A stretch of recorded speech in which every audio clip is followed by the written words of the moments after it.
Hello, everyone. Welcome to another one of our awesome Tuesday community conversations. My name is Michael Zytkow. I'm the founder and executive director of Potions and Pixels. We are a nonprofit organization based out of beautiful Charlotte, North Carolina. That's where we're broadcasting from today. As an organization, we work to create social impact utilizing games. So we invite you to check out our website where you can see all of the work we do outside of these awesome events and conversations. Everything from gaming events to workforce development projects, programs for the youth. We work a lot with local government and design games as well. So definitely check out all the things we are involved in. We have an amazing panel today, as always. I'm super excited to talk with these guys. We've had some really cool late night conversations that really inspired this and said, hey, we should take these conversations out to the masses. And so whether you're watching on YouTube, Facebook, or Twitch, we really appreciate it. We also want to hear from you throughout the conversation. So please make sure to submit those questions and comments. Keep those coming. But first, before we introduce our amazing panel, we're going to do what we traditionally do and talk about some of the previous events we've hosted recently, as well as upcoming events. So you may have noticed we've done a lot of streaming recently. I think we've streamed something like 27 of the last 30 days. A lot of stuff. We've been putting in that work for sure. And let's go back to some of these initial events that we had. One of our first event here for Tuesday Community Conversations was Black Voices in Gaming. This was an amazing panel, and you can still check it out right now on Facebook and YouTube. Following that, we had Women in Gaming with the amazing folks at the Athena Alliance CLT Gaming Goddesses.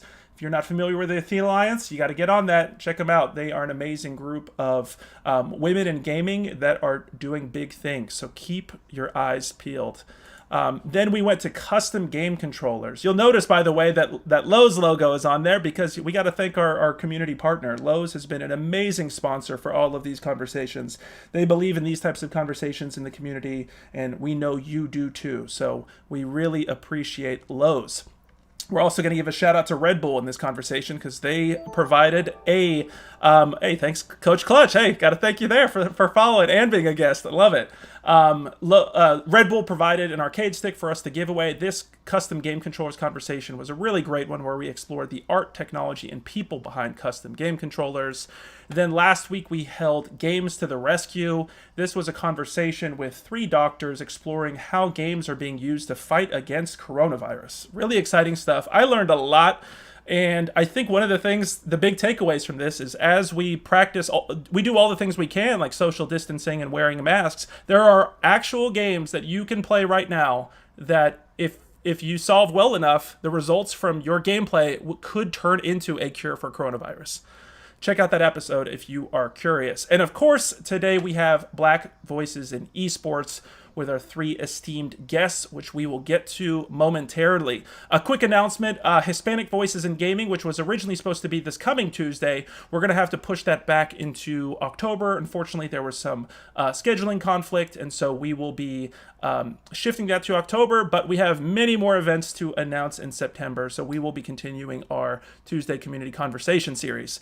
Also, we host Indie Game Club. This is a great event that we host on Mondays and Thursdays. When people ask, what's Indie Game Club? We essentially say it's like a book club, but for indie games. It's a great way for you to explore my favorite area of gaming, which is the indie realm. We stream ourselves playing the games on Monday. We had a great participation yesterday. Thank you all for jumping in on that. On Thursday, we have our discussion, which you don't want to miss because we have an amazing group of guests and we go in some deep analysis of these games. But of course, outside of discussing games, I know you all love to play them as well. So you got to check out our online game nights. We host these every Wednesday and Saturday in our Discord. You can check that link out in the description.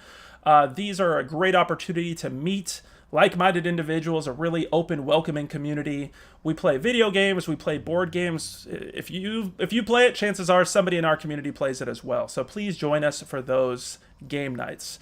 On Wednesdays, we also have our Smash and Learn sessions for our Potions and Pixels online league. This is an opportunity. Hey, thank you. Hey, shout outs to I got to give a shout out to regular viewer and friend of mine, Food Stamps. Oh, that name is always funny to say, but that's his name, and I appreciate the subscription, gifting the subscription to Diego Doom. OT. Okay, I'm messing it up, but Diego Doom OTR, and thank you, Food Stamps, for gifting that subscription. You're the man. Really appreciate that so much. You've been gifting some left and right, man. You are a true Potions and Pixels MVP. The Smash and Learn sessions are a great opportunity for you to learn how to level up your Smash skills, whether you want to become better at specific characters, or I see Food Stamps is already laughing in the chat. LOL, regular viewer. I don't know, what should I call you, Food Stamps? Potions and Pixels MVP. Also an fighting game community member, an amazing fighting game player. But Smash and Learn is a great opportunity for you, regardless of your skill level or age, to get involved. So please do that. This entire league is absolutely free. It is designed with all ages and all skill levels in mind. On Fridays, we do King of the Ring. This is a scrimmage session. It's a lot of fun. And this last Saturday, we held 2 tournaments. Our Bronze League tournament. The reason why we have ranked tournaments is to make the experience better for you. You all know the feeling. You go to that tournament and you just get you get whooped by the best player, right? And you're just paying those tournament fees to the best player. Well, we wanted to make things a bit more welcoming. So we have a bronze, silver, and gold league. And so this allows you to play against people of a similar skill level to you. And so we want to give a shout out to first place winner Alex Chan, second place winner Schmoovy, and third place winner Rory. Thank you guys all for participating, and thank everybody who participated in the bronze level tournament. In the silver side of things, first place Blue Pana, second place Super Ace, third place Pancakes. Shout out to all 3 of these folks. Really appreciate y'all's participation, and congrats. And of course, we have this Saturday, we have our gold tournament. Again, free, open to all ages. Always got prize money on deck. And the gold tournament's a little different. Because the gold players are at the highest skill level, we feel comfortable with them playing against silver and bronze level players. So the gold level tournament is actually open to all ranks. So whether you are a gold member, silver, bronze, or you are brand new and haven't jumped into the tournaments yet, there's still an opportunity. Go to potionsandpixels.com/league, potionsandpixels.com/league. Make sure to get on the Discord and bracket. Huge shout out to Winter Soul for organizing and running this, as well as our sponsors, Creative Flame Designs and Lowe's. But of course, everyone, you came here to join us for our community conversation. I see that Clutch isn't here, but I'm sure he'll be jumping back in a second, or I'll see a message. But we got 2 of the 3 folks that are here with us today, and I'm sure Clutch will be here any second. Gentlemen, I want to thank you so much for being here. I really appreciate it. You know, this conversation was inspired by some late night conversations we had. I know one night, Chris, I think I was like playing some Streets of Rage, and you were in there in the Discord, and we started talking about this stuff. And I think we talked for several hours, and then at the end of the conversation, we were like, man, we wish we recorded that, right? And then you invited me to a Black Gamer League Friday conversation, there was all the gentlemen we see here, as well as many more. And I want to say we spoke for like 5 hours straight. Something like that. It happens. Yes. It happens on those calls. Yes. So I've been looking forward to this conversation, and I'm so glad to have you all on as guests. So let me give a brief little background of who you all are, followed by you all giving a bigger, introduction to yourself. So right above me is Mr. Chris Davis. He is the founder of Phorce Management Group and also the founder of the Black Gamer League. You're also featured, I saw recently, on the Melanin Gamers did a really amazing stream, and I saw you speaking on that. So shout out to that. We're going to have to talk about that. I love it. I love it. To my left, I think this is all mirrored, but over here to my side is Mr. Coach Clutch, who is an esports coach and esports consultant. Thanks for being here. Appreciate you, Coach Clutch. And then, thanks for having me. Can you hear me? Yes, absolutely. And then last but certainly not least is Mr. Charles Tabor, who is the founder and CEO of Epyon Gaming Management. So what we do traditionally on this show, if you are a regular or if you've recently just joined us, is we always clap it up for all of our guests. I know we're all at home or somewhere else, but we want to clap it up, including our guests. Let's clap it up. We want to do this. Just because we're social distancing doesn't mean we got to fight against social isolation. So Chris, let's start with you. Let's get this conversation going. I would love to hear, and I know the audience would love to hear more about why you found Phorce Management Group, as well as the Black Gamer League, and if you could also share with us what brought you to gaming. What was your initial love, and how did you get here? Yeah, no problem. So what's up, guys? Chris Davis, aka Phorce Davis. I'm the founder of Phorce Management Group (PMG). It's an esport and gaming org, and of course the Black Gamer League, which is I like to describe it as a networking community for Black gamers, but not just Black gamers, for people of color in general. Um, Man, I've been in love with gaming ever since I can remember. I started off I started off with the first Nintendo, and then Mm, my system that was bought for me. I was playing a lot on my uncle's systems, but my system that was bought for me was a Super Nintendo, and I got that for Christmas. Played Donkey Kong Country. Yeah, I think it was like a pack that came love it. together, and I just been playing ever since. I'm a big sports guy. So playing a lot of sports games, and now I've been streaming, so I like to call myself a variety streamer. I get into anything that's really fun. Man, I came into um, you know basically my whole mission with everything I've done with founding Phorce Management Group and the Black Gamer League was because I didn't see a lot of representation, a lot of people that look like me in the gaming industry and at those higher levels, especially in esports. I'm also a Livingstone College sport management professor. So as I was teaching my students, I teach at the HBCU, historically Black College University. I would be teaching them about different sports, and the esport industry came up, and I wanted to let them know that there are these other options besides what they typically see in the sport management field. And majority of my students game, but they didn't know that they could actually take it and make it a career, or they could even create their own livelihood or their own brand from it.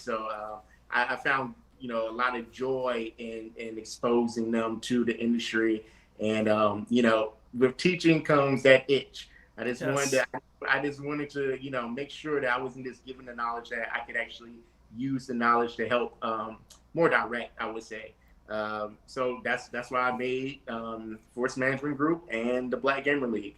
And can you tell us a bit more about, so what is Force Management Group? Because I think a lot of people, you and Charles are kind of in a unique area, right? The whole idea of esports management, Yeah, that is not the most common profession you would hear, right? If you just ran into right. somebody on the street. So you guys are honestly pioneering this space, as well as you said, bringing a much needed voice to this space. So can you tell us a bit more, enlighten the audience as what is the role of Force Management Group, and then also, if you could, tell us a bit more about kind of what role the Black Gamer League plays as well. Oh, no problem. So when I founded Phorce Management Group, I had the idea that there are a lot of sport agencies, there are a lot of esport orgs that they focus on that kind of the skill level of the player. How good they are. Mm-hmm. Can they win these games? That's usually been like the grand scheme, the focus for everyone. But I found it very important that with this grand scheme, esports is becoming such a it's on the same level as the NBA, NFL. What comes with that is the branding side, representation. How do you conduct yourself as an athlete? I like to call the esport, the gamers athletes, because that's what they're doing. They're competing. You might not be as physical as the traditional sports, but when it comes to their mind, their practice, their training regimen, everything that it takes to be a high level professional gamer, they're right on par with Yeah. the top athletes in the world. But with that, there are sponsors, there are, different opportunities. They have to be working on those things, their personal appearance, their public speaking, Sure. this traditional regular branding things that a lot of gamers don't necessarily have to worry about. You see it more from streamers. They focus on their brand. But if I'm just one of the top gamers in the world, if I'm just focused on my training, I might not necessarily be the best speaker. I might not be able to go into rooms and tell people what I do confidently. Sure. I think it's very important what Charles and I are doing. Not only helping them with representation, but teaching them how to represent themselves, how to go out there and really represent not only themselves but the brands Mm-hmm. that they're working for, or the team that they're working for. I think it's a lost art that kind of gets overlooked sometimes when it comes to skill. But I'm not going to say any names, but some of the some of the best or most well-known gamers aren't necessarily the most skilled. Sure. So that's where it really came from.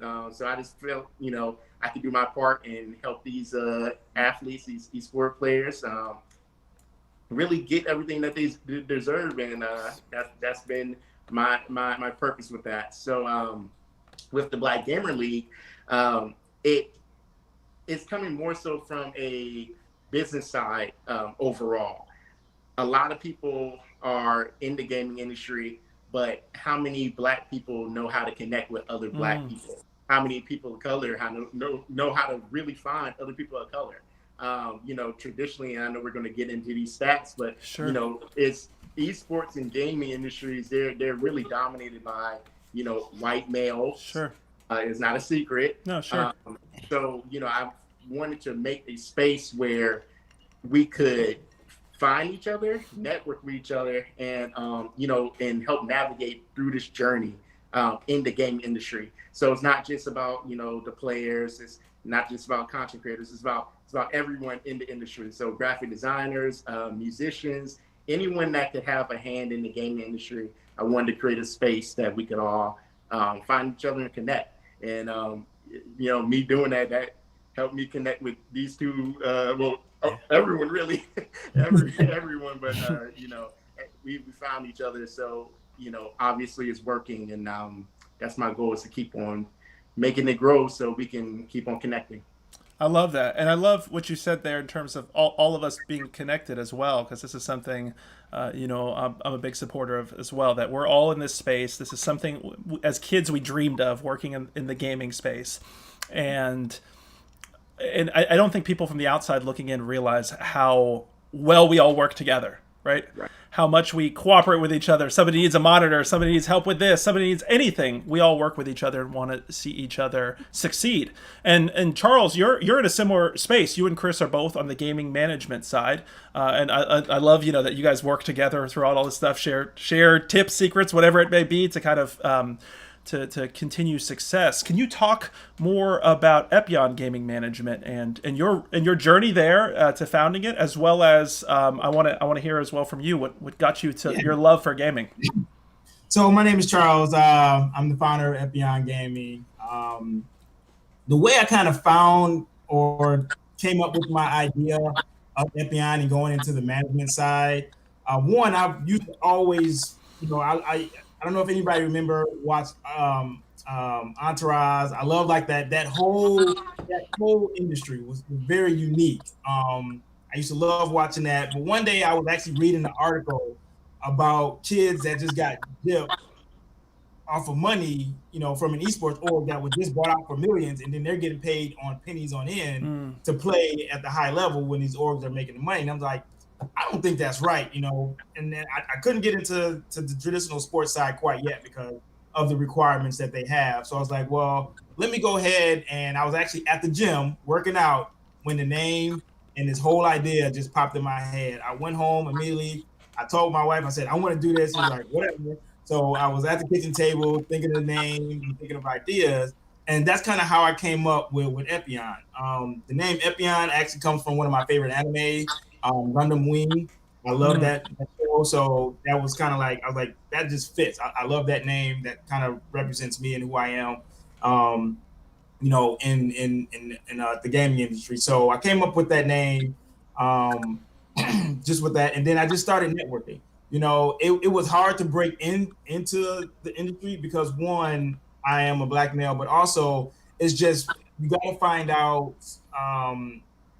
people gotta trust you, because in esports, and we all know there's a lot of shady things and businesses that go behind. So I kind of established myself throughout the industry, made some connections, and that's kind of where I'm at right now. I've been playing video games. I can kind of show my age since ColecoVision. I don't know if anybody knows that, or in television. Oh yeah, those were like, I remember the little stick controllers trying to play asteroids and things like that. So I've been into gaming way back in the 1980s when all that stuff really started to come out. And I remember my dad telling me, Charles, there's nothing in the game, stop wasting time playing. So I was like, okay. I mean, I still played it, but, I did the traditional college and went off and had a career. And then now, like, I read an article in college, I remember, in the office, and it was like, I'm trying to remember what it was like. He said, and video game producer steps into his Lamborghini. I was like, wait, what? They're making that type of money, Sounds like maybe it was id Software, like John Romero or John Carmack or something. Wait a minute. I didn't think they made money off of this. Yeah. But, and then down the line, I've had a career, doing what I'm doing now. And then I think this was just the right time for me to actually try to go into business for myself and doing something I am passionate about, which is management and video games. So that's kind of where I'm at right now. Yeah, I love that. And I love what both you and Chris said. I mean, you guys are occupying a space that's increasingly necessary as well. Yeah. And as this whole industry grows, it's important for folks to realize that what you may see on Twitch or what you may see on an event, there's so many people, the production values just to make that, not only from the sponsor side, the set creation side, but all the player management side, the training, all of that. And of course, a lot of that, one of the requirements here to make the transition to coach here is that you have to have good coaches in place, right? Just like any athletic or sporting event or any competition, you are going to need that kind of support to take things to the next level, because that's one of the reasons we all love these games, right? We want to see that high level play, or at the very least we want to see that growth and those head-to-head battles, whatever it may be. But Coach, could you tell us how you got involved in an esports coaching, consulting, and also what brought you to your love of gaming? Can you trace that for us? Well, for me, I was actually scouted to be a coach. Actually, I was playing way back when, in 2004, 2006. I was playing at a PNY. It used to be a memory company, a CS 1.6 March Madness tournament in my local town in Gainesville, Florida, where the Gators are. And there, the local person that was the best at Halo, he was a friend of my other friends, and he saw me and how I was the strat caller of our team. And basically, while playing what's now we know the IGL role, before that was a thing, defined definitely, I was doing that for the team. Can you just for our audience who may not be familiar with that exactly, or can you describe that a little bit? Okay, so in-game leader, it would kind of be for the sports people. Basketball, it would be like the point guard, the floor general. It's someone who you call the strats or the strategies that you implement each round. Sometimes they're the main sniper because you can work off picks. General, like a pick and roll, where it's a set of offense that you use, where the sniper will be basically in the middle of the map between both bomb sites, and he'll attempt to snipe a person to pick one of them off to give you numbers, and then therefore you can load 3-1 in any site, and you will always have numbers because they'll have to go 2 and 2, or they can't cross because they're afraid of you. And depending on back then with money and whatnot, they can or cannot smoke, then they can't cross, then you're allowed to do what you want to do. And then from there, you can move your chess pieces around, and you can keep yourself in kind of the back of the setup so people aren't jumping out in front of me. I'm normally providing overwatch over people. I'm having people enter for me. I'm coming in third, maybe second in a site. And then late game, you understand the game, so then I can clutch rounds up. Gotcha. Because I didn't give myself my name. Yeah. People give me that name. So it's about those are the best nicknames, right? That you practice well enough so that you can be clutch, because it's about being over prepared and understanding the fundamentals. So your reflex is that. So it's nothing fantastic. It's not about having the best skill, but if you know what to do, then you can be clutch. And that's why I was named Coach Clutch, because I'm coaching you how to be clutch by coaching us the fundamentals.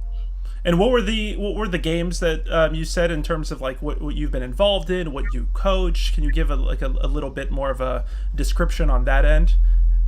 Oh, my first game is the Doom demo disc off my dad's Sound Blaster audio video card. So on there was Warcraft 1 demo, Heretic 1, and Doom 1 demo. So not the full game, but you could play some of the maps and play up to fighting the side. Good old shareware. When the demo would end. Yeah. And then from there to Sonic, to PlayStation, to then Christmas getting Halo. And then having Halo 2001 and playing that all the way up until 2000, mid 2000s, then playing Counter Strike, and then in between doing that, always wanting to compete in something, but not really be like super big. So I can never really play sports. I played soccer for a little bit. Always wanted to compete in something, and then I found the 2003 World Cyber Games, and that was like the first time seeing there's Olympics, but for gaming. So I can like represent my country in gaming. And then after that, I was like, I need to know about everything esports. What games do we play? What countries play it? Finding like Kazakhstan has a Counter Strike team, K23. And being like, oh, you could, where do you go to find all this? And then that's how you got in competing. And then that's how at the local LAN centers we had a few pros for different games or semi-pros. And he saw me and was like, you know what you should do? You should coach my team because I'm top 24. And top 16 in Halo 2 was pro. So he's like, I'm right there. I've been playing the best teams. I do well, but I need people to help improve my other teammates because I can't do that and to help keep them together. And then the next few years, the Dynasty was final boss. They got beat by Carbon, who was the only team to have a coach. So there was a proof of concept. So then when Halo 2 was ending, he was like, Halo 3, you'll start so you can start on equal footing and you'll sit with me and I'll teach you all the game and teach you how pros think. And then you'll be able to coach them. And then after a while, you won't need me to teach you anything because you'll have enough of that knowledge. And then you'll work on creating yourself and going from there. I love that. And I think what's amazing, just I have so many questions already, and hopefully I see several folks. And shout out to Blissful Deity as well for the follow. Really appreciate it. I see Gene Middleton on Facebook saying, I want in. I love it. But what I'm loving about everything you all are saying, and I know we're not, we're all roughly in the same kind of age range area, but I think roughly, yeah, Chris is trying to make sure, like, he's trying to let me know that Mike's the older one or whatever. But no, it's interesting to me though, because I think we can all at least relate to that whole idea that growing up, it wasn't necessarily thought of, to Charles, to your point, that this could be a career, right? That was pretty a wild thought. I mean, I think we all thought about it in the back of our minds on the playground. We were like, that's a possibility there. But I think what's unique about our generation or our group is that we're kind of the ones who are going to be are building this structure that'll kind of outlast all of us. And it's kind of a period that I think people are going to look back at and just kind of be like, blown away with like all the foundations that had to be set. But I want to, with that in mind, I do want to throw up a few quick stats just to kind of get a couple reactions from you all and kind of set the stage for our audience for a deeper dive into this conversation here. And I'll kind of say these out loud because we are going to put this out eventually in a podcast form as well. So what you have in front of you here is you see a Newzoo statistic. Newzoo is well known for putting out these kind of gaming global marketing research data out there. So this stat right here shows about esports audience growth, and this is from their latest 2020 global esports market report. And you can see stats from 2018 all the way to 2023. Hey, Pancakes, speaking of esports player right there, appreciate you jumping in. And you can see that esports is clearly growing in a big way, to where the total audience expected for this year is 495 million people, fairly evenly split between occasional viewers and esports enthusiasts. We should say that I think, some of these numbers that we're showing, obviously, let's keep COVID in mind for this. Some of the estimates might be a little different. But yeah, we want to set the stage showing that there's absolutely a huge amount of growth here. And then if we take a look at the revenue side of things, because this is obviously an important part of the conversation, is that there's projections of nearly $1 billion for esports revenue, which, again, from my understanding, this estimate was dropped down primarily because of COVID. Even though we can play these games online, that doesn't mean that the revenue strictly comes from online viewership. And as you can see here, sponsorship is the number one source of revenue, followed by media rights, publisher fees, merchandise and tickets, digital and streaming. But all of those, I don't even think together comprise the level of sponsorship. And then finally, our last step before we finish setting the stage here, is an This is provided by ESPN Fan Research, but it's an esports fans by race, ethnicity, and this kind of shows some stats here regarding the racial makeup, ethnic makeup of all fans as well as avid fans.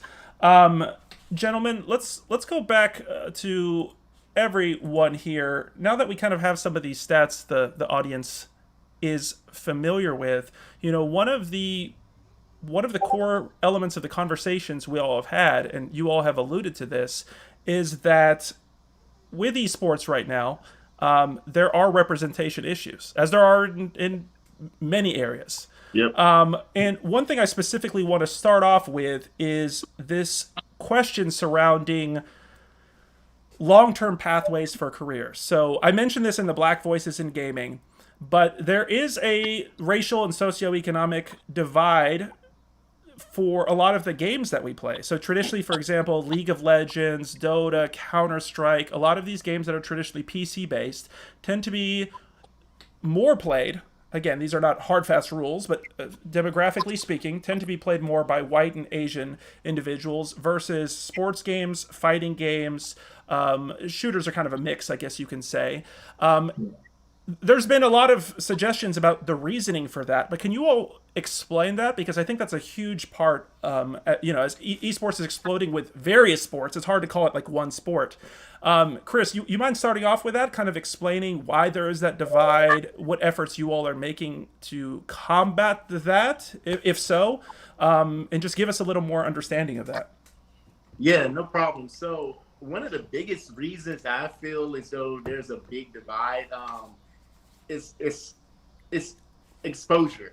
I feel as though white and Asian, population, they're exposed to those type of, strategy games, the League of Legends. And it really goes to that whole dynamic of a PC is not necessarily something that, African Americans, other people of color necessarily have. A console is much easier to get. Doesn't matter what kind of console it is. It's just much easier to get a console than a PC. So when you have traditionally, I'll speak from, the African American point of view. You have all the holidays. You're getting these consoles. You're not typically getting a PC to sit down on. And you're for sure not getting the parts to try to build a PC to compete on these these computer-based games. So I think it's just more so the exposure and what we typically would get. Now, that is one part of it, but I also feel as though that comes with exposure is the branding or the marketing of those games that are PC-based. Besides games that are cross-platform, so your Call of Duties, if it's not cross-platform, it's all PC-based. I think if you don't have a PC, you're not typically looking at the PC games, and it just so happens that the top esport games, the most the ones that bring in the most revenue, the most views are on PC. So it takes a whole big, huge part of the culture of gaming out just because you're not used to being on PC yourself. I think that's really a lot of it, a lot of it in a nutshell. And the only way for that to really be fixed is one, actually, this whole segment I'm talking about, let's call this exposure. Yeah. Kids need to know that, not only can you compete at a high level, but if you get a PC, you can compete at an even higher level. There's an advantage getting the PC, the RAM, the graphics, everything on the PC is just typically, better and stronger than consoles. But if you're not used to that, if you're not in the esport realm, you don't have someone telling you that, you're just going to play your games. I'm wearing a PlayStation shirt. I grew up with first Nintendo and then going into PlayStation. I'm a PlayStation guy. If I wasn't in this world, I may have never thought to even try to get a PC of my own. And I didn't learn that because someone told me. It's I stumbled upon it. So I just think it's important for people to be out there like us that are going to say, hey, have you ever thought about playing this game on PC? These are the advantages of playing on PC. If you don't have the money for this type of PC, there are other brands that you can get. You can build it from the ground up. You can take your time. Yeah. But these are just things that aren't, traditionally told to everyone. And I think that's what it is. You can't know or try to impact something if you've never even heard of it. You can't make a change in something that you haven't even been exposed to. Going back to exposure. So I really think that's the biggest thing, in my opinion. I feel as though, beyond the economic standpoint of just not being able to purchase a PC, they just need to know. These kids that are coming up need to understand that, there are other routes that you can go besides the traditional, consoles. Sure. And to that point also, one of the issues with this that I immediately wanted to connect to the conversation is the prize pools, because we're talking about careers here, right? We're talking about creating an industry where people can do this sustainably, right? All of us, no matter what aspect of this industry we occupy. And so most of the most lucrative events, to Chris, to your point, encourages people to jump on the PC side, right? When we're looking at the League of Legends, the Dota, and another aspect of like Dota 2, for example, with the Invitational, is that the fans themselves are contributing to the prize pool. And so if you have that, you kind of have that somewhat of a vicious cycle that can be seen positively or negative depending on the situation, where you have kind of these higher income players who are able to contribute to this pool. But conversely, on the fighting game side, where we have seen a wide range of diversity, probably the most diverse racially, ethnically side of the gaming equation, I would say, is probably the fighting side. But Coach, I want to ask you, as there's been recently, we've seen kind of more and more players who are actually switching the games that they play based on how well they can make a career of it, right? Certain games might be able to allow people to more sustainably support themselves, and I got two questions about that. One, do we want a situation where people are choosing the game they play based on how much they can make? Because on some side it sounds like there is not as much of a love for the game as it is a love for keeping it. But on the other side, should we be judgmental of that? Because at the end of the day, we have to understand that people need to feed themselves and their families. What do you think about how this industry has worked to be sustainable? What are the areas of growth necessary? I would say when we're looking at it like a sport, it'd be the same as, let's say, for instance, comes to my mind is Kyler Murray, where he could play baseball and he likes football, but he was recently playing football. But if they, he got the money from the A's, if they were going to pay him more and better situation, you know what, maybe I'll do it. But you go with, okay, I really want to be a quarterback in the NFL. So he'll go and do that instead. So I think that, and also now with gaming, we're coming into a crossroads where with NFL and with other leagues, if your league isn't ran as well, let's say your NASCAR or someone like that, then it might be an issue. But with someone like an NFL or NBA, let's say a game that's like a Dota or a league, something that would be like considered that level quality, then you feel more confident. So I feel like players, let's say from Halo to COD, it's not really that you're judging the game, is that you're like, okay, it's both FPS, it's both console, okay, but I've seen players in my same shoes leave, and Crimsix is the GOAT, but he was a Halo Reach guy. And statistically, he's like, we could say he's worse at Halo Reach than at COD because of all the achievements in COD. But he found somewhere to eat because, for the most part, just Treyarch, where the developers are like, yes, we love esports, we see the potential in it, we're going to keep feeding you and not just feeding ourselves and giving you scraps. We're like, we're really going to break bread with you. So for players, you're thinking, okay, I have to do this because before the streaming boom, you're done, you're 25, you have no skills. There's no Twitch yet. Like, what are you going to go do? You better go work for Epic or someone like that. You got to hope that, you were a pro and in the fraternity of pros and Sundance or whoever's running the league, they liked you and they put you on because that was the goal. We've heard the stories where the CEO of EA bring him to you and say, hey, I like this kid, give him a job and walk off. Like, I know that's happened with people. And you get no other way than that. So that's what you're shooting for, really. Like they say, you spend years and years just so you can shake a hand of a pro, and maybe someone remembers you when it's time for you to get on. That brings up a good point too, where just as in other facets of life, the connections you have lead to more and more connections, right? So those individuals who had the opportunities to be able to to compete or to stream early on or whatever, to make a name for themselves and to connect with others.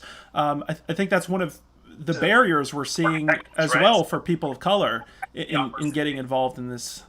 Charles, can you talk a bit more, elaborate on that specific piece as far as what needs to be done to make this more sustainable, and maybe specifically go into the role you play? Because at the end of the day, someone might say, "Hey, I'm a player. I don't need management. I can do my thing." But what kind of necessitates your role in this equation? So, actually, you know what? That's a funny question, because as agencies in esports is not there yet. People don't understand that, like in traditional sport.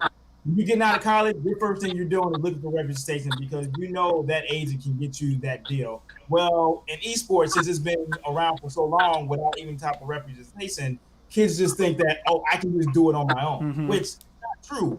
Well, I mean, it's true and it's not true. One of the issues we face is trying to explain kids the benefit of having representation, and being able to say, all right, look, this game is hot, this game is not. You want exposure, you can get in this game. Like Call of Duty from Halo, yeah, you're going to get more exposure in Call of Duty than you are going to get in Halo. So that's kind of like our job to transition that player to Call of Duty, to get him more exposure, so we can provide for families and things like that. And one thing that we're running with esports players right now and athletes is they just think they can do it on their own, and they don't understand the business behind esports. And that's why a lot of these athletes are getting into messed up contracts, because they don't understand what they're reading. They're just excited to say, oh, I'm playing for so and so, and sign it down the line. Not saying that, oh, if you don't perform well, we're going to put you with no pay, or we can drop you at any time. And so that's where we come in, like, listen, we don't want that in our contract for our player.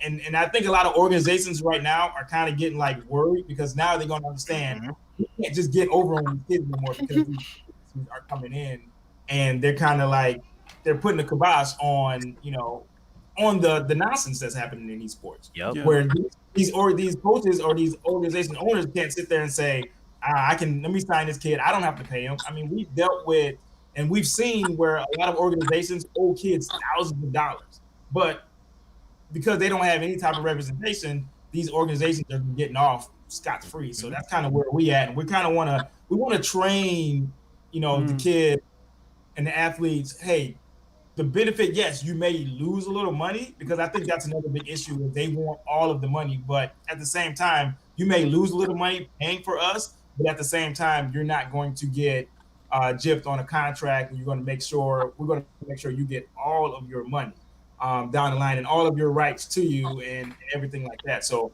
that's kind of where like our agencies, like me and Chris, are kind of what we're dealing with, and we're going to have to deal with in the future, is we just need to kind of coach the kids and explain to them the benefit of having an agent to benefit of not having an agent. So kind of like where we're at now. Right now it's Call of Duty Frenzy, right? So Call of Duty League just ended.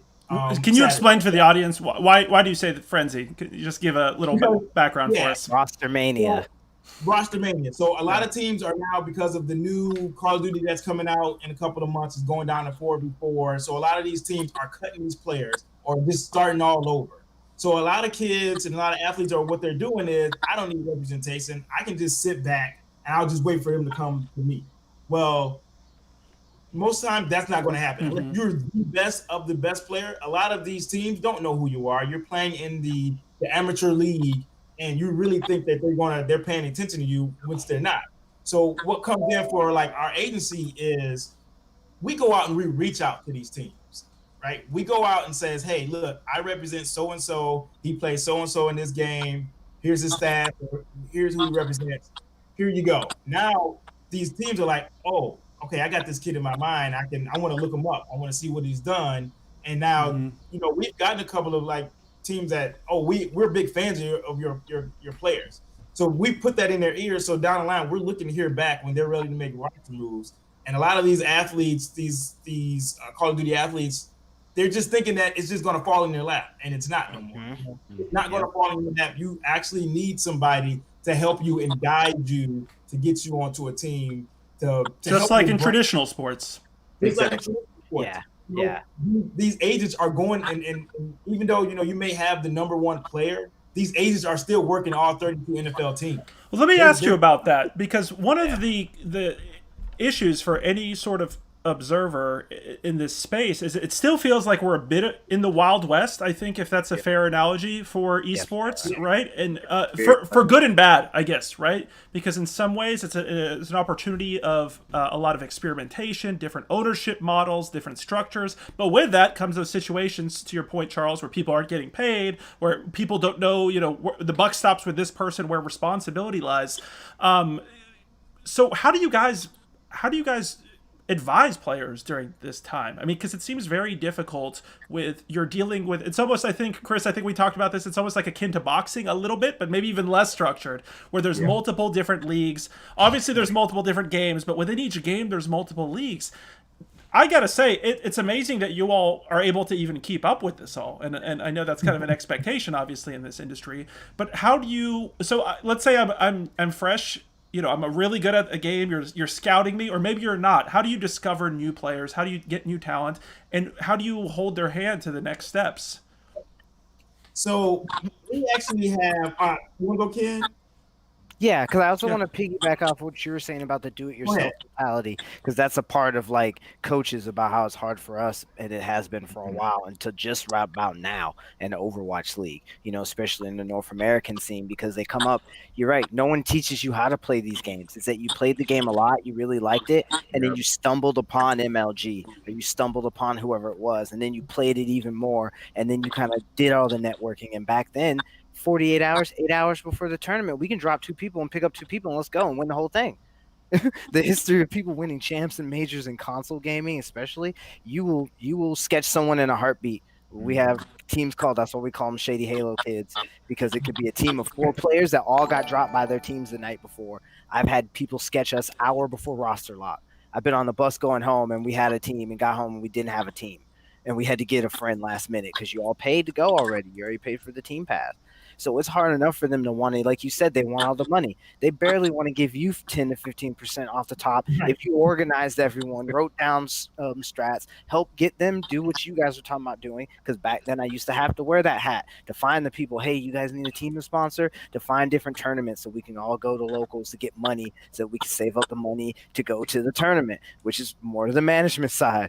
And all of that we had to do back then, because they would not do it. They just want to play. Because back then, if you were really good, 3 or 4 other people will sketch it for you. If you were that good, that's all that matters. At the end of the day, if people think you're good, they'll sketch over their friends. They'll sketch over the person that does the dirty work. If it comes up to the event and someone's like, man, he can't shoot back, we need to get someone that, man, he's going negative in scrims. Man, they boot someone, pick up someone else last minute, show up there. You ain't even got a jersey because you got the old jersey the other org paid for. Matter of fact, they flew you out there. They flew you out on their dime for you to sketch them at the hotel the night before, and you go into check-ins on the other team. I've seen it. So he's right about that. Like it's the Wild Wild West still, and it's getting a little bit better now. But now I've had to say no to contracts where they wanted everything that I made now with them, but you didn't teach me how to coach. So how do you own everything I come up with now for the 6 months that I'm with you? What? No, that's not right. No, we can't do that. But they signed these things, so they want to tell mom and dad I got salary. They sent me a computer. Yeah, I'm on a stream now. I got an overlay. And now every time all those videos where you were funny and entertaining, they own that forever. That broadcast, that YouTube, they own all that. You're not getting none of that no more. No. They own your gamer tag name. So you want to keep playing? Well, so-and-so, Sniper XX69, hey, you're going to have to ask that old sponsor from back in 04 if you can do whatever. And they'll say, yeah, for 20%. Yeah, for 25%. And they're going to keep eating off you forever like a tapeworm that you never got rid of. And there's just some people that they're not even in gaming. It's just some old dude that just knew how to do contracts. And he's sitting in Boca Raton getting money off of you for perpetuity because you didn't read the fine print.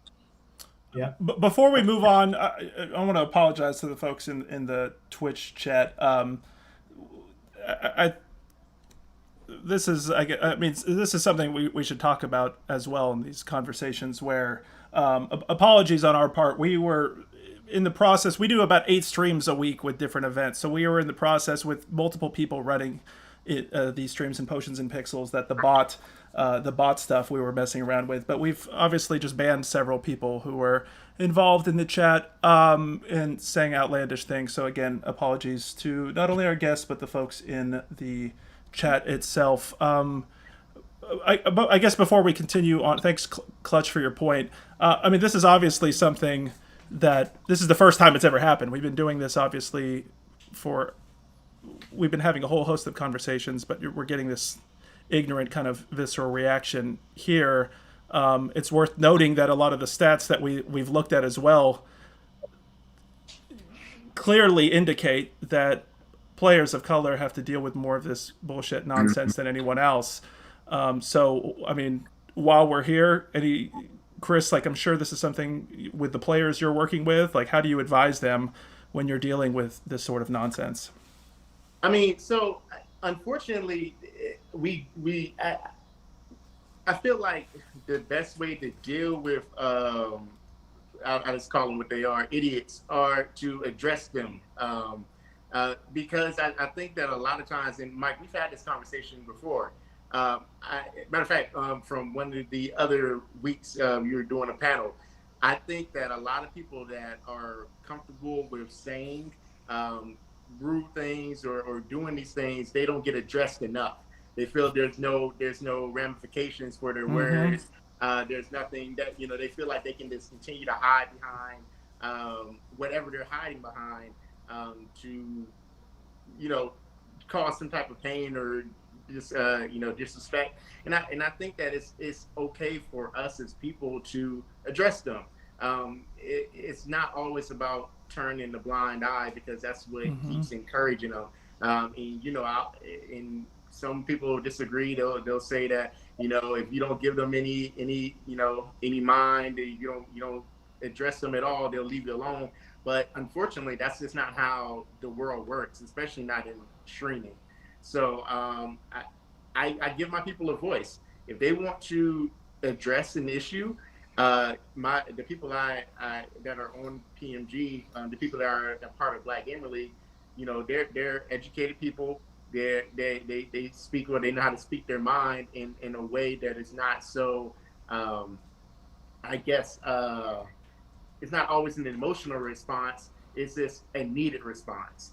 And I think that, as people of color, that's something that we tend to deal with especially in the gaming industry, especially if you're a streamer or you're a content creator. You see like things like that on the daily. It's almost become a norm.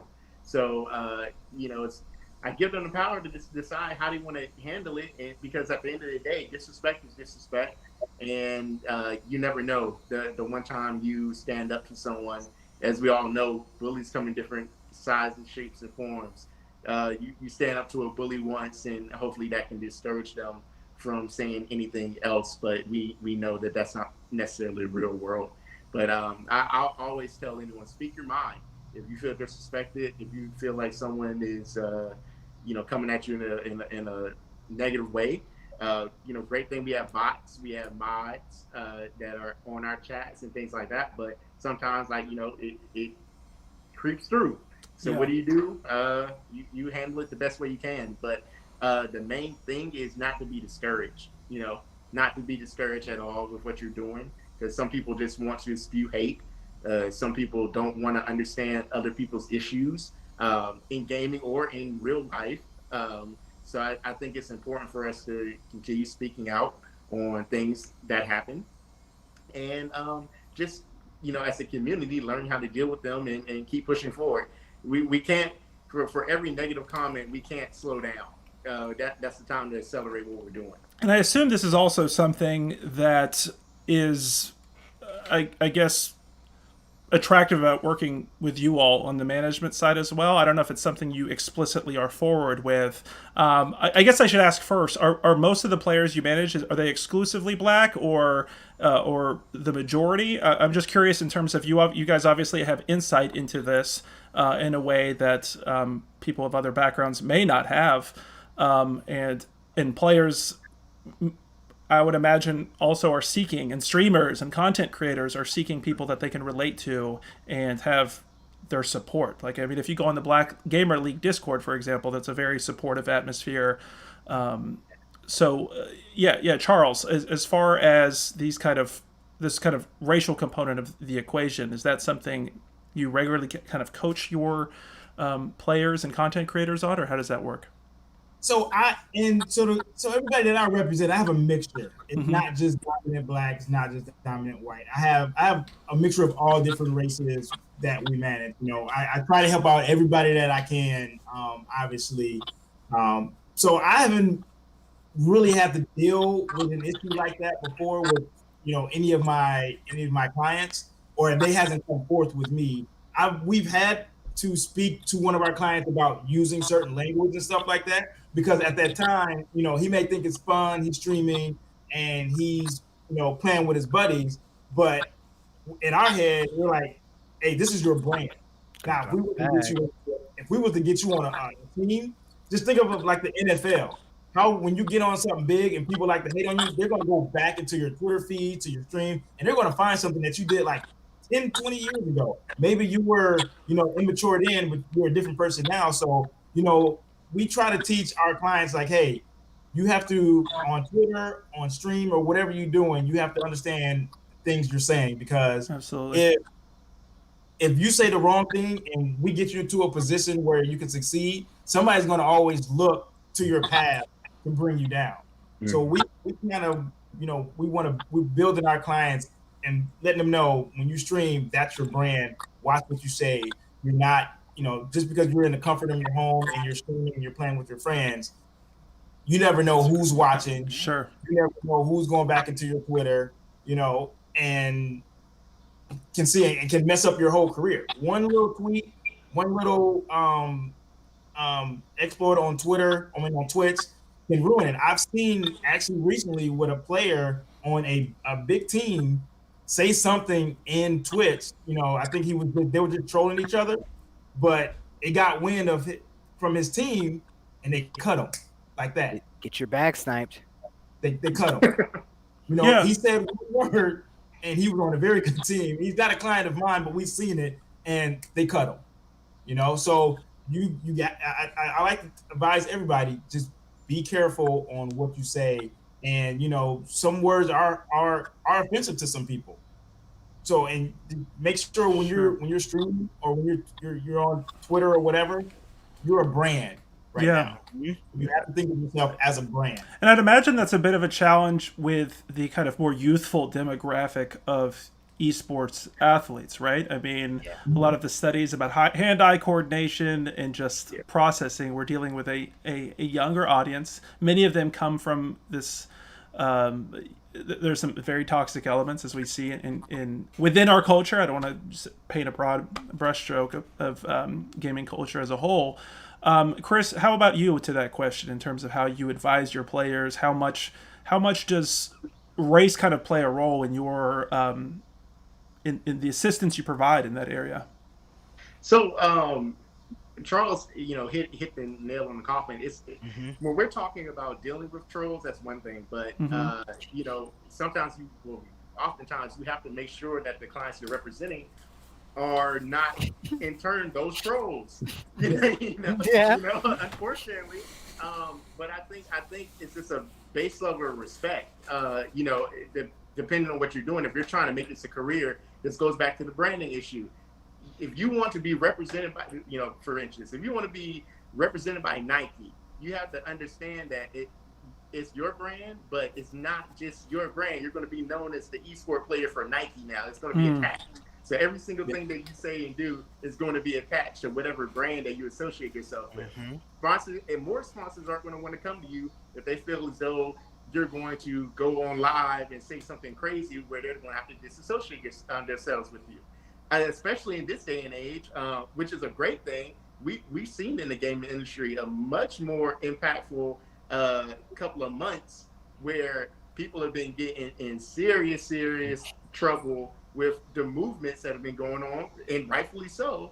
But is this more, this is a very sensitive time and brands are looking at that, and also brands are taking advantage of that. So, I think it's just more so just making sure your players, coaches level as well. If I'm coaching a team, I want to make sure that when they're communicating, that they have good sportsmen, they're sportsmanlike. They are good with the media. They're not jerks. Like, it's just branding. Branding takes care of all that. If you worry about your brand, if you worry about your brand, it'll really take care of everything else.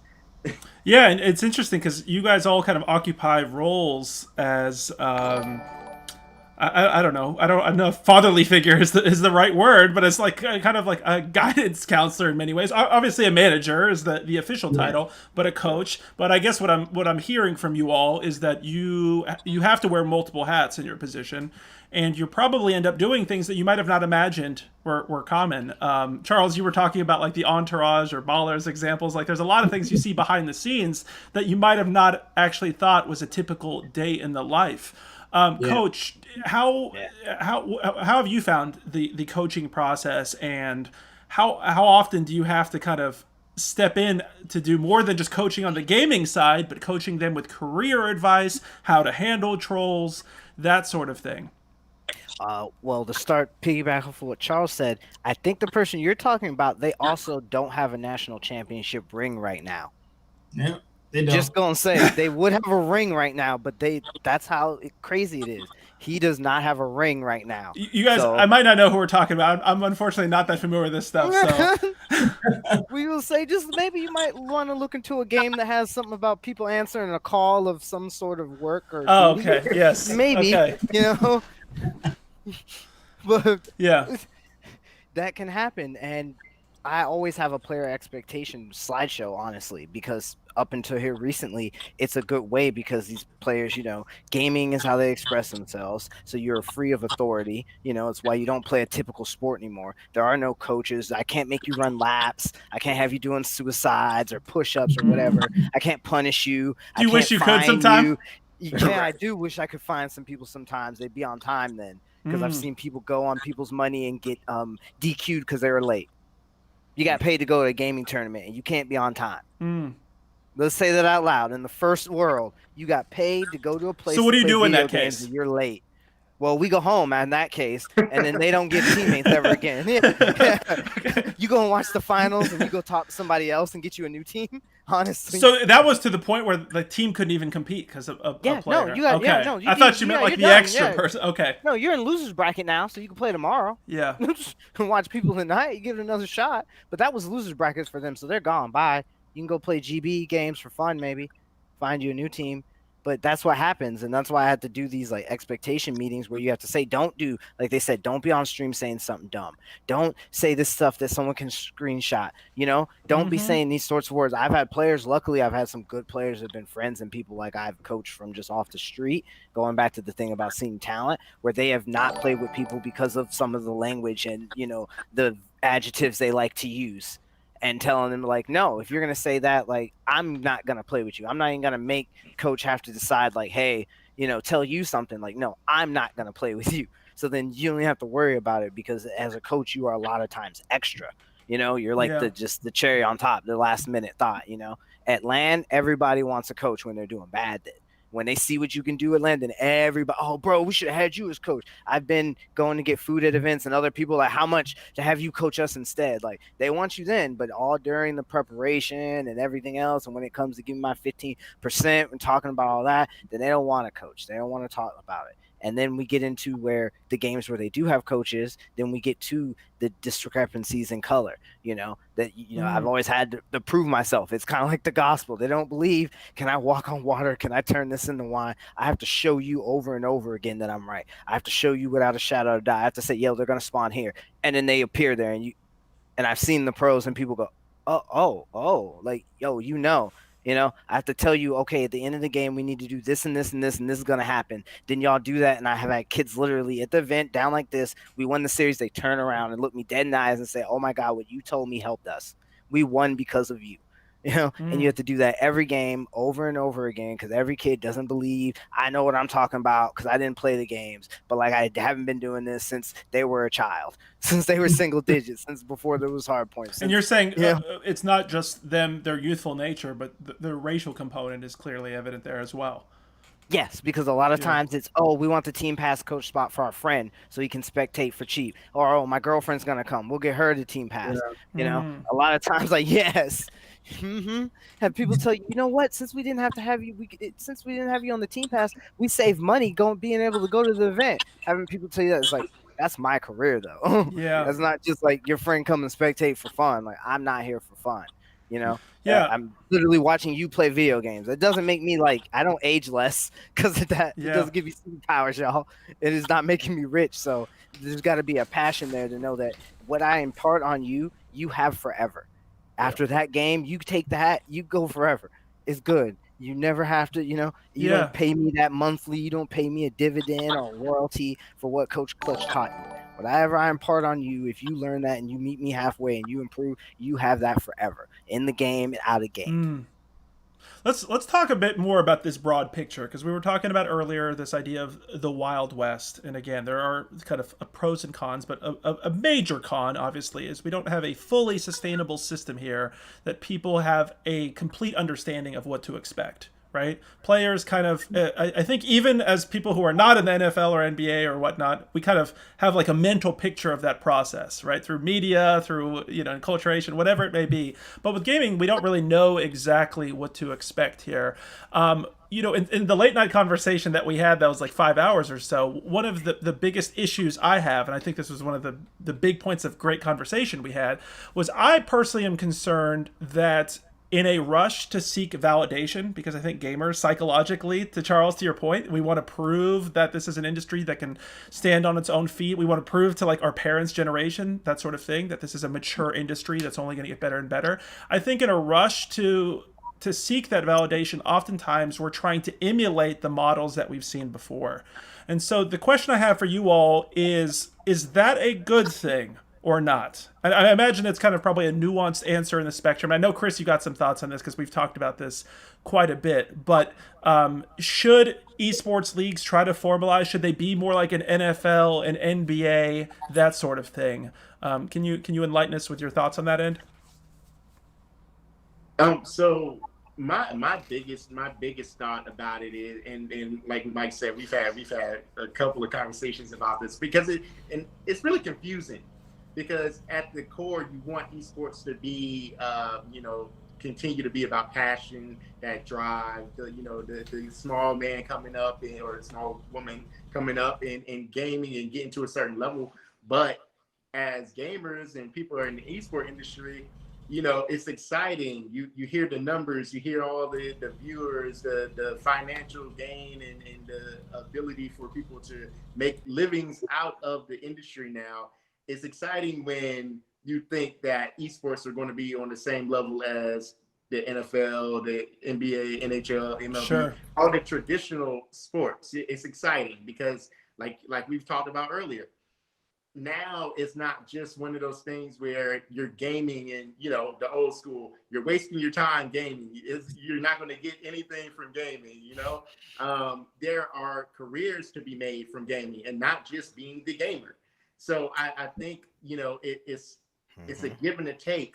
Do we want to keep elevating and letting people know that esports and gaming is an industry where, it's not just the loser, the nerd, the waster of time. This is something that's going to be sustainable, I was going to say could, but more than likely is going to be much more sustainable than our traditional sports in the coming years. Do we care about that, or do we kind of want to keep it in the bubble that it's in right now and kind of keep the traditional and the passion about it? So I think it's a give or a take. Like Mike said, we've been going back and forth talking about the positives and the negatives about it, but it's one of those things. I think it's more so where you fit in the industry that you would have a different perspective on it. What do you guys think? Yeah. So my thought about it is, it's almost like, yes, esports should be kind of structured like traditional sports, as far as you have your team, you have your commissioner, you have your team, you have your agent, and then you have your union. Now that end is kind of hard in esports, just because it's too many different games, and then there's too many different players. I do think that there's need to be some type of unity within esports with all the major games and the major um,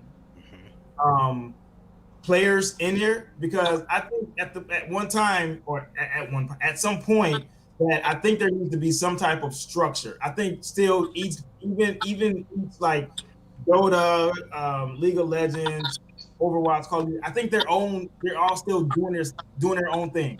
You know, nobody's talking to how are you running your league, or how are you running their league.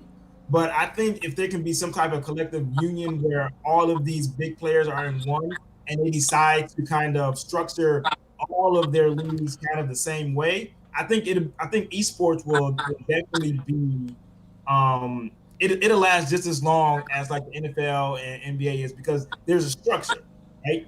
You know, there's certain rules that teams have to follow.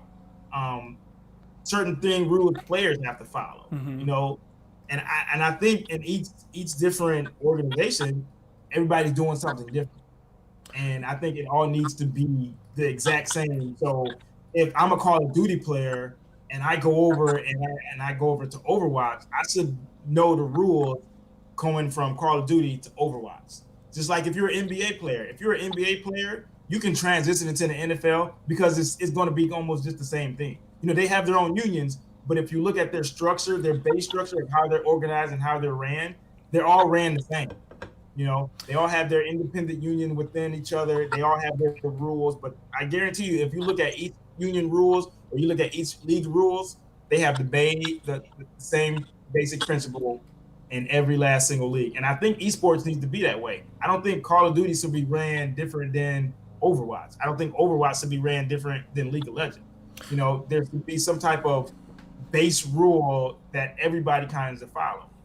Charles, that's an interesting point. And I will say, I think Charles or Chris, we're getting some feedback from you guys as well. I don't know who it necessarily is, but if you guys don't mind, just maybe what we can do is when you're not on, maybe just mute if you don't mind, and we'll maybe we can kind of avoid that.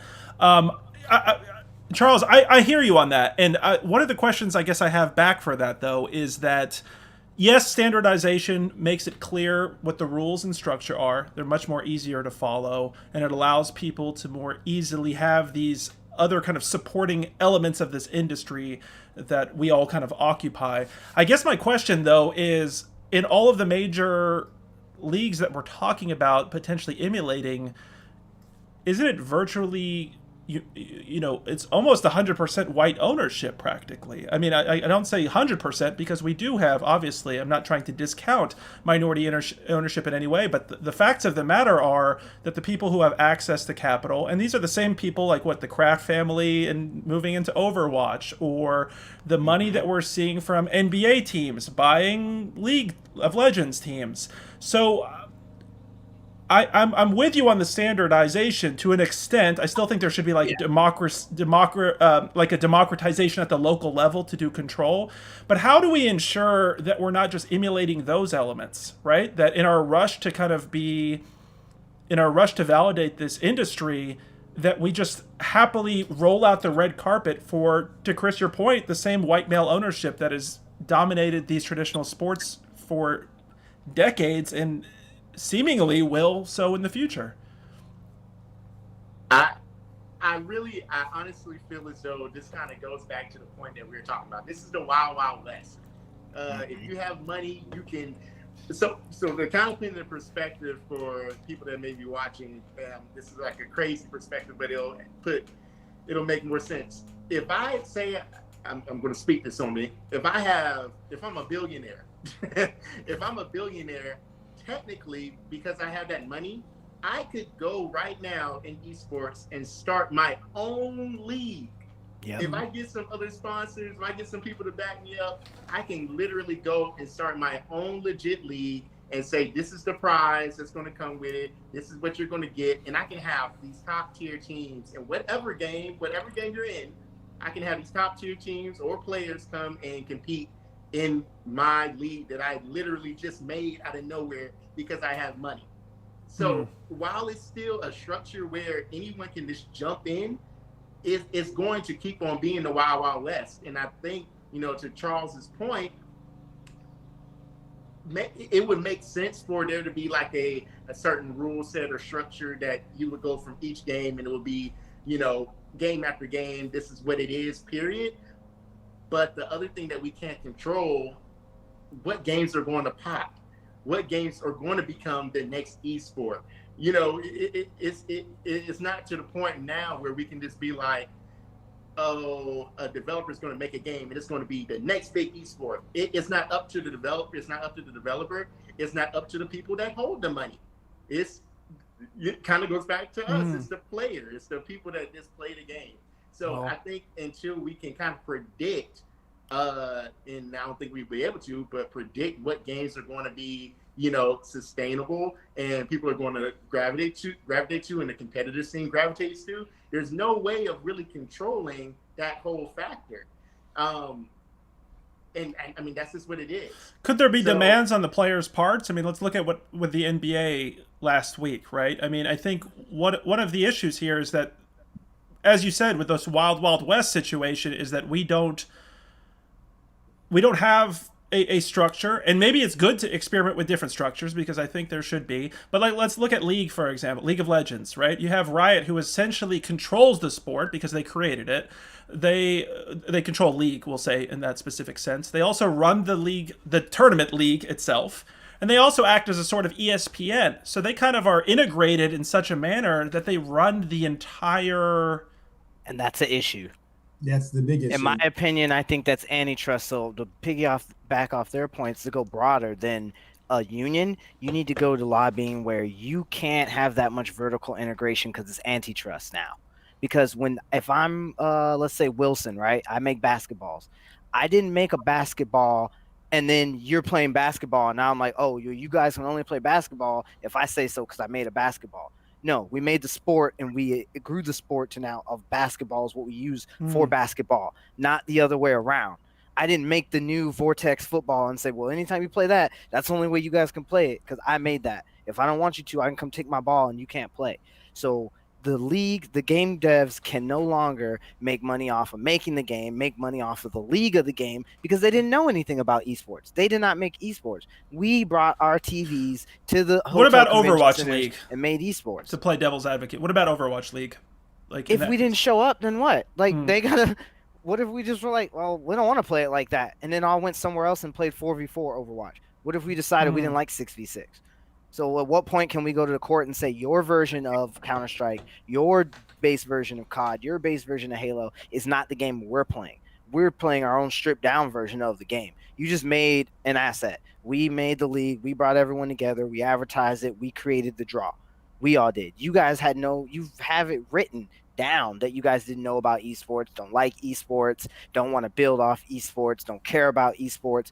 But then Blizzard Activision artificially inflates a league price. Like, what is this league fee that we don't know how much the installment is per year? They're waiting more years to arbitrarily bring it up. If COD wasn't a game, this would be a Ponzi scheme. This would be a wait. And then when you get in 5 more players, then they can get a team and they'll get some money off of your team. But how do we organize it differently? Unfair. Because so if we standardize it, let's say we followed like an NFL-like model where the players were getting paid a decent amount of money, a sustainable amount of money, let's say in the esports realm, but you still have the ownership that is the vast majority are white males with sitting on money. And it's going to continue to be that way. I mean, for example, I know, Chris, we talked about the Green Bay Packers, right? The Green Bay Packers are a publicly held nonprofit organization, and the NFL explicitly bans that type of ownership model for the future, partly because it kind of threatens the traditional model. And so I understand there's expectations and I think we're all in agreement that the people who are investing and taking the financial risk should reap some element of a reward. That's fair.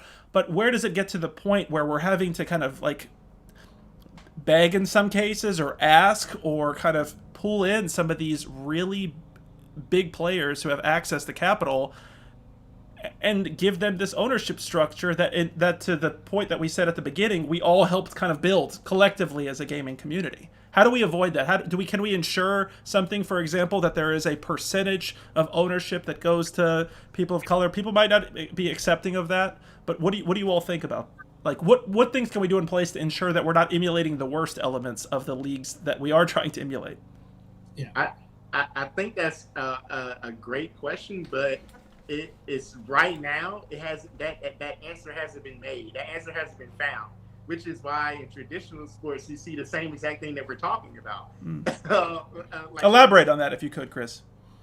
So in traditional sports, you can go all the way across the board for all of the top sports in NBA, NFL, MLB, NHL, NASCAR. Like, the ownership is majority.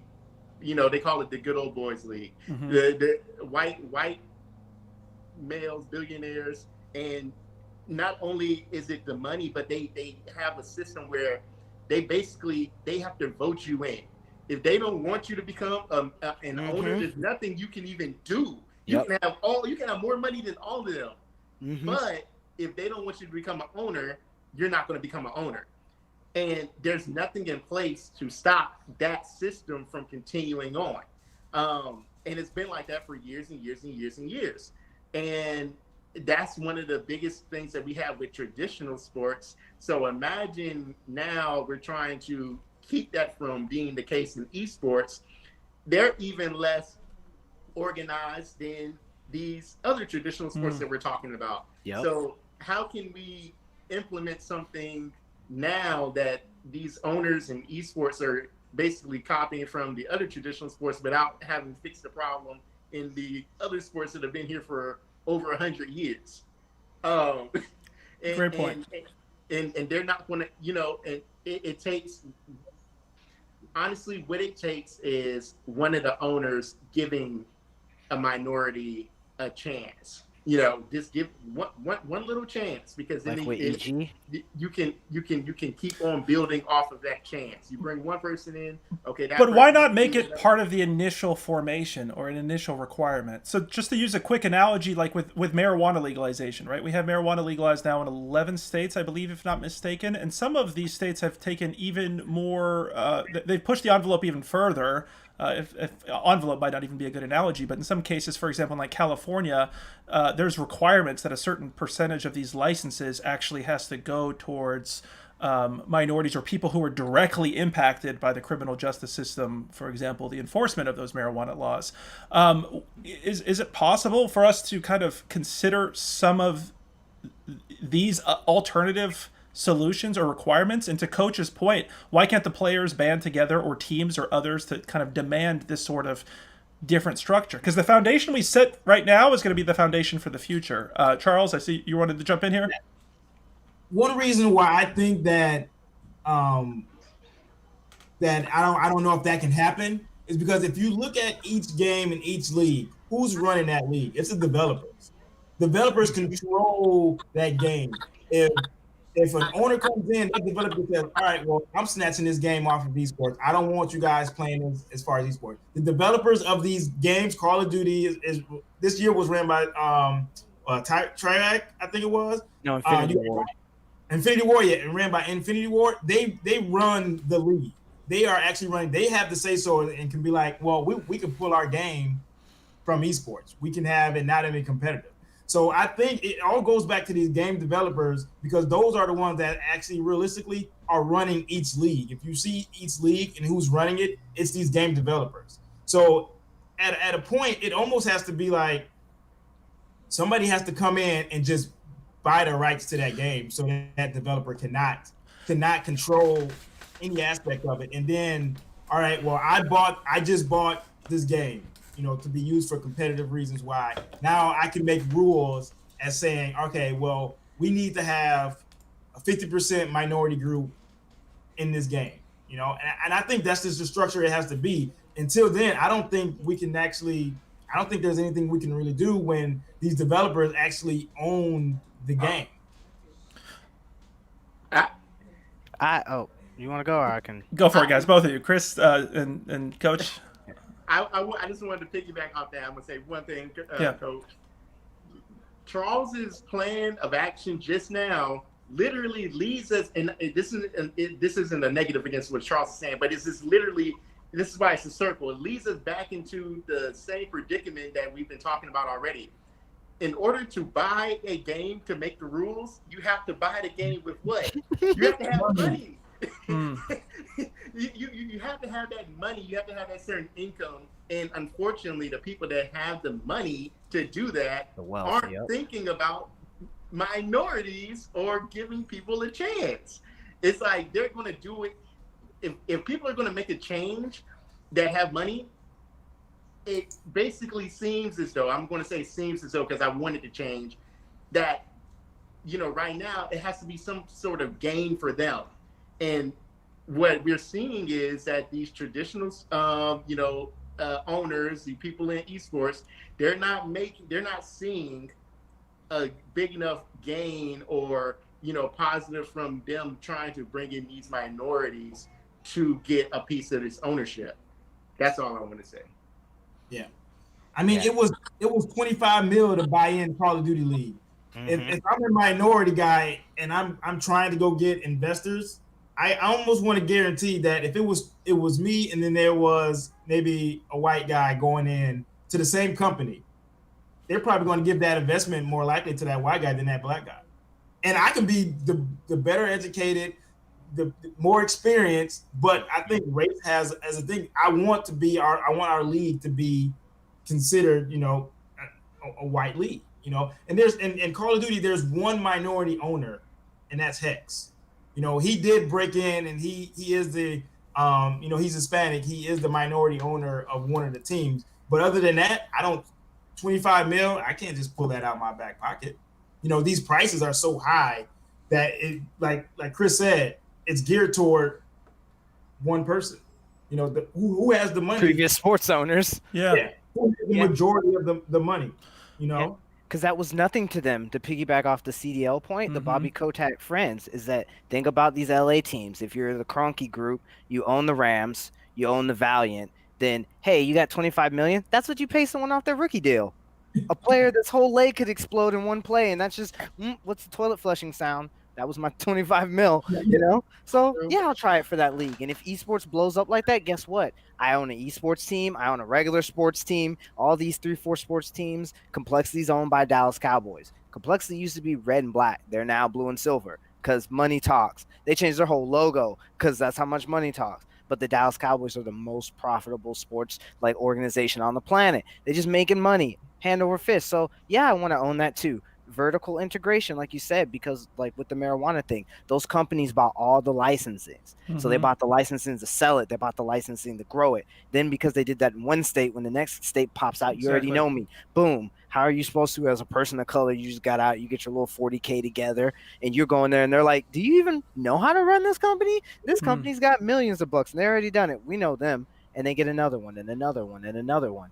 And you're right. Even if you were, let's say you're Proofy or a gamer that was a person of color and you won national championship, you have a bunch of money. There's not a lot of us. So you can't even nade shot and make 100 thieves because there's not many of us that are at that tier. There's not a Black Dr. Disrespect. In other sports, okay, there's a Tom Brady, but there's Patrick Mahomes making even more money, right? In esports, you can't name, you got Sonic Fox. Literally, Sonic Fox probably is the only person of color that is literally at some point in time was at the tippy top of the sport, undisputed. Doesn't matter where you are, on the moon, on Mars, wherever, it's them. We don't have that representation. So then we can't do EG, where the team that won the invitational, you have enough money now, EG can ask you, do you want to own EG? Then you can own EG, then someone can leave and then you can run it, All of those are excellent points, and we got a lot of comments that I want to read here in the chat. I do want to throw up some of these stats again, just to reiterate some of the things we had talked about earlier. And I think it bears repeating that the vast majority of the money here is still in the sponsorship realm. So I think that is worth considering as part of the equation. I mean, I'll give an example here. I mean, Potions and Pixels, we're a nonprofit organization, so we're in a different position than many in this industry, and we're kind of unique in that regard. But obviously this conversation is sponsored by Lowe's. Also, I mean, shout out to Red Bull. They knew we were having this conversation, and they said, you know, they are sending Red Bull to all the participants in this conversation.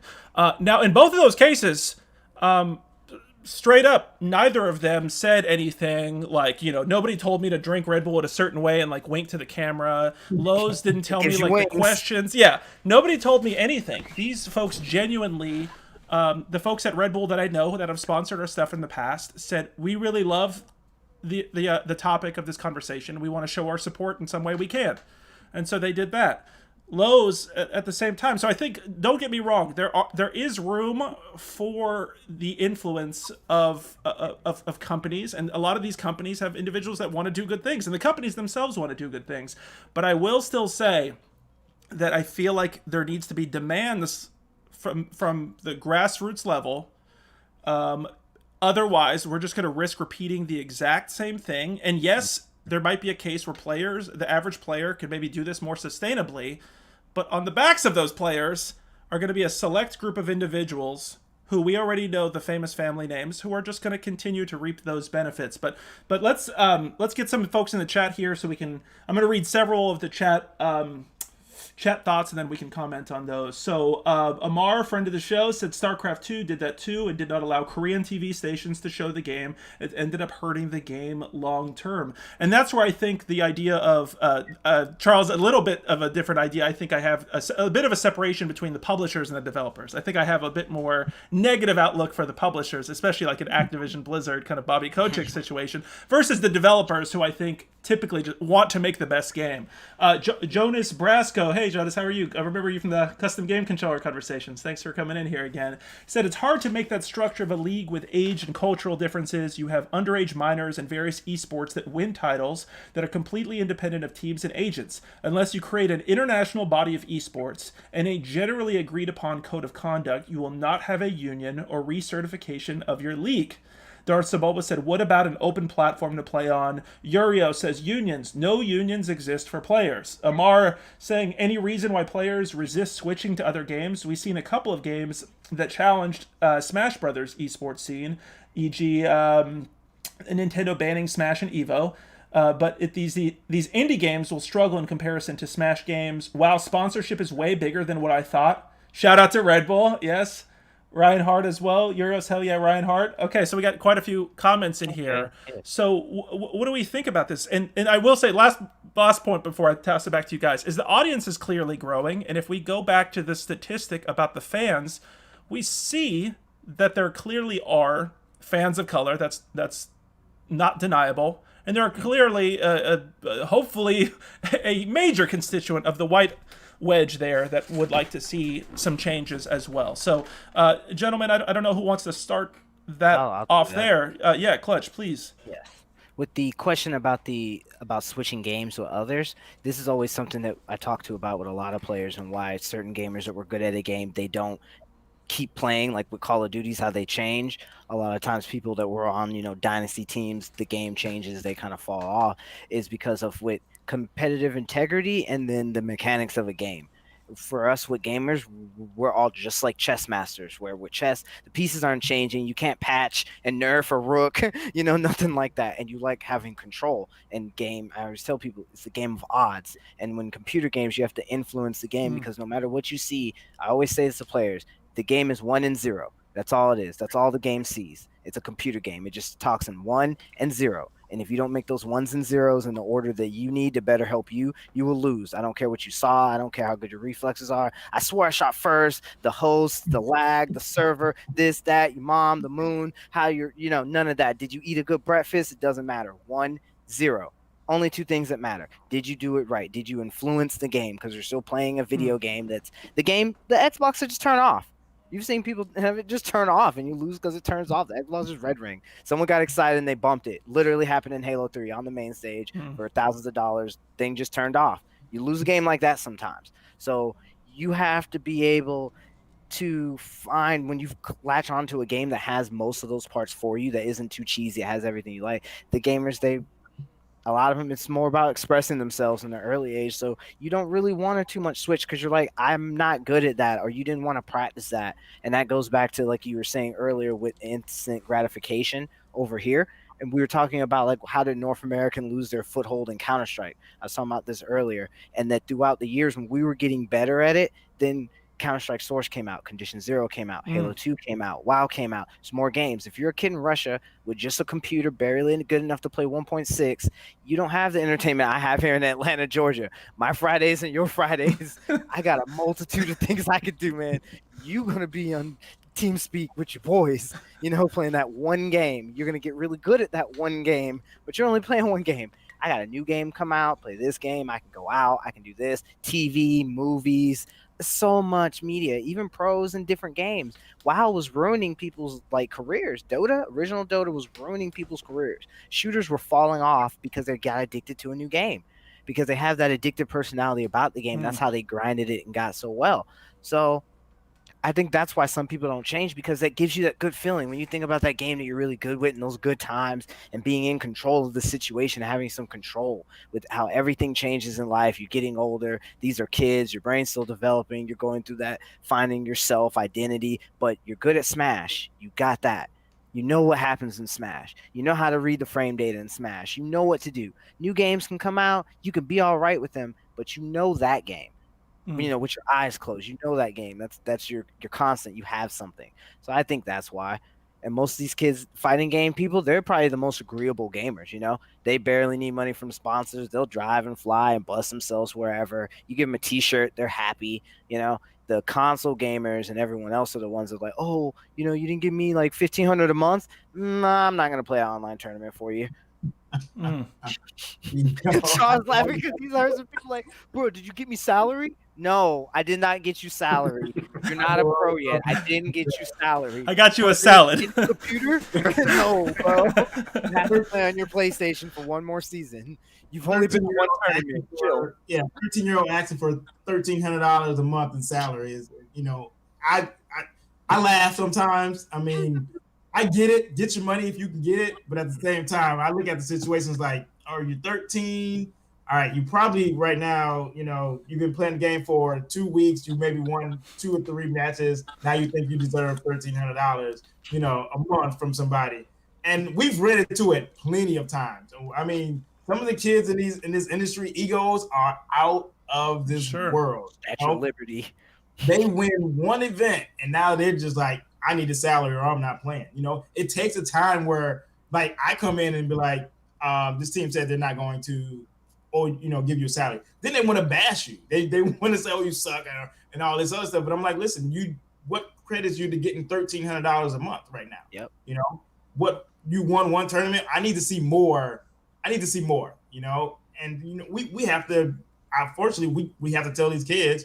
We do hear the backlash of people like, oh, well, your company sucks. Oh, well, that company, I didn't want to play for that organization anyway. Well, okay, then why did you reach out to us and wanted to play? I know the game. Like, we know the game. Prove yourself, and then maybe we can try, to get you a salary. I think what's interesting about that is, like, you all are in a position where you almost have to apply that tough love, right? You have to, whether it's on the coaching side or the management side. Like, you have to be raw and real with the advice for everyone's sake. Yep. I mean, you got to have tough skin being in, like, what me and Chris does. And it even can. Like, you have to have that tough skin. You have to be able to tell that player, no, you can't. I represent this player. They're not going to give you $1,300 a month. I'm sorry. They're not going to pay you a salary. Prove it first, because esports, we deal definitely, a lot of it on the amateur side where these organizations, they don't have that money. They can't fund. And I'm not, and in Real League, like, we represent different organizations too. I'm not trying to make these kids go bankrupt or, these team owners go bankrupt trying to fund a dream. Realistically, we have to think for them and be like, listen, all right, it's not a smart move to offer these guys salary. At the end of the day, they can do what they want, but we come in as like advisors and be like, I don't think you offer a salary to this team. We have some people go in and say, oh yeah, well, I'm still going to offer them Like, no, we have people in position where I have a director of scouting. His name is Kevin. Kevin is probably one of the best unknown scouts or Call of Duty scouts I've ever met. Every person that we get, I give to him and says, all right, evaluate this talent. That's what we do. Evaluate this talent and then let me know, what do you think? Do they deserve a salary? Do they deserve this? And then I'll go back, and if they say, Charles, I don't think this team deserves a salary, I'll go back and tell my client, like, nah, we don't think they deserve a salary. They need to prove themselves a little bit more. And then my client goes off and give them a salary.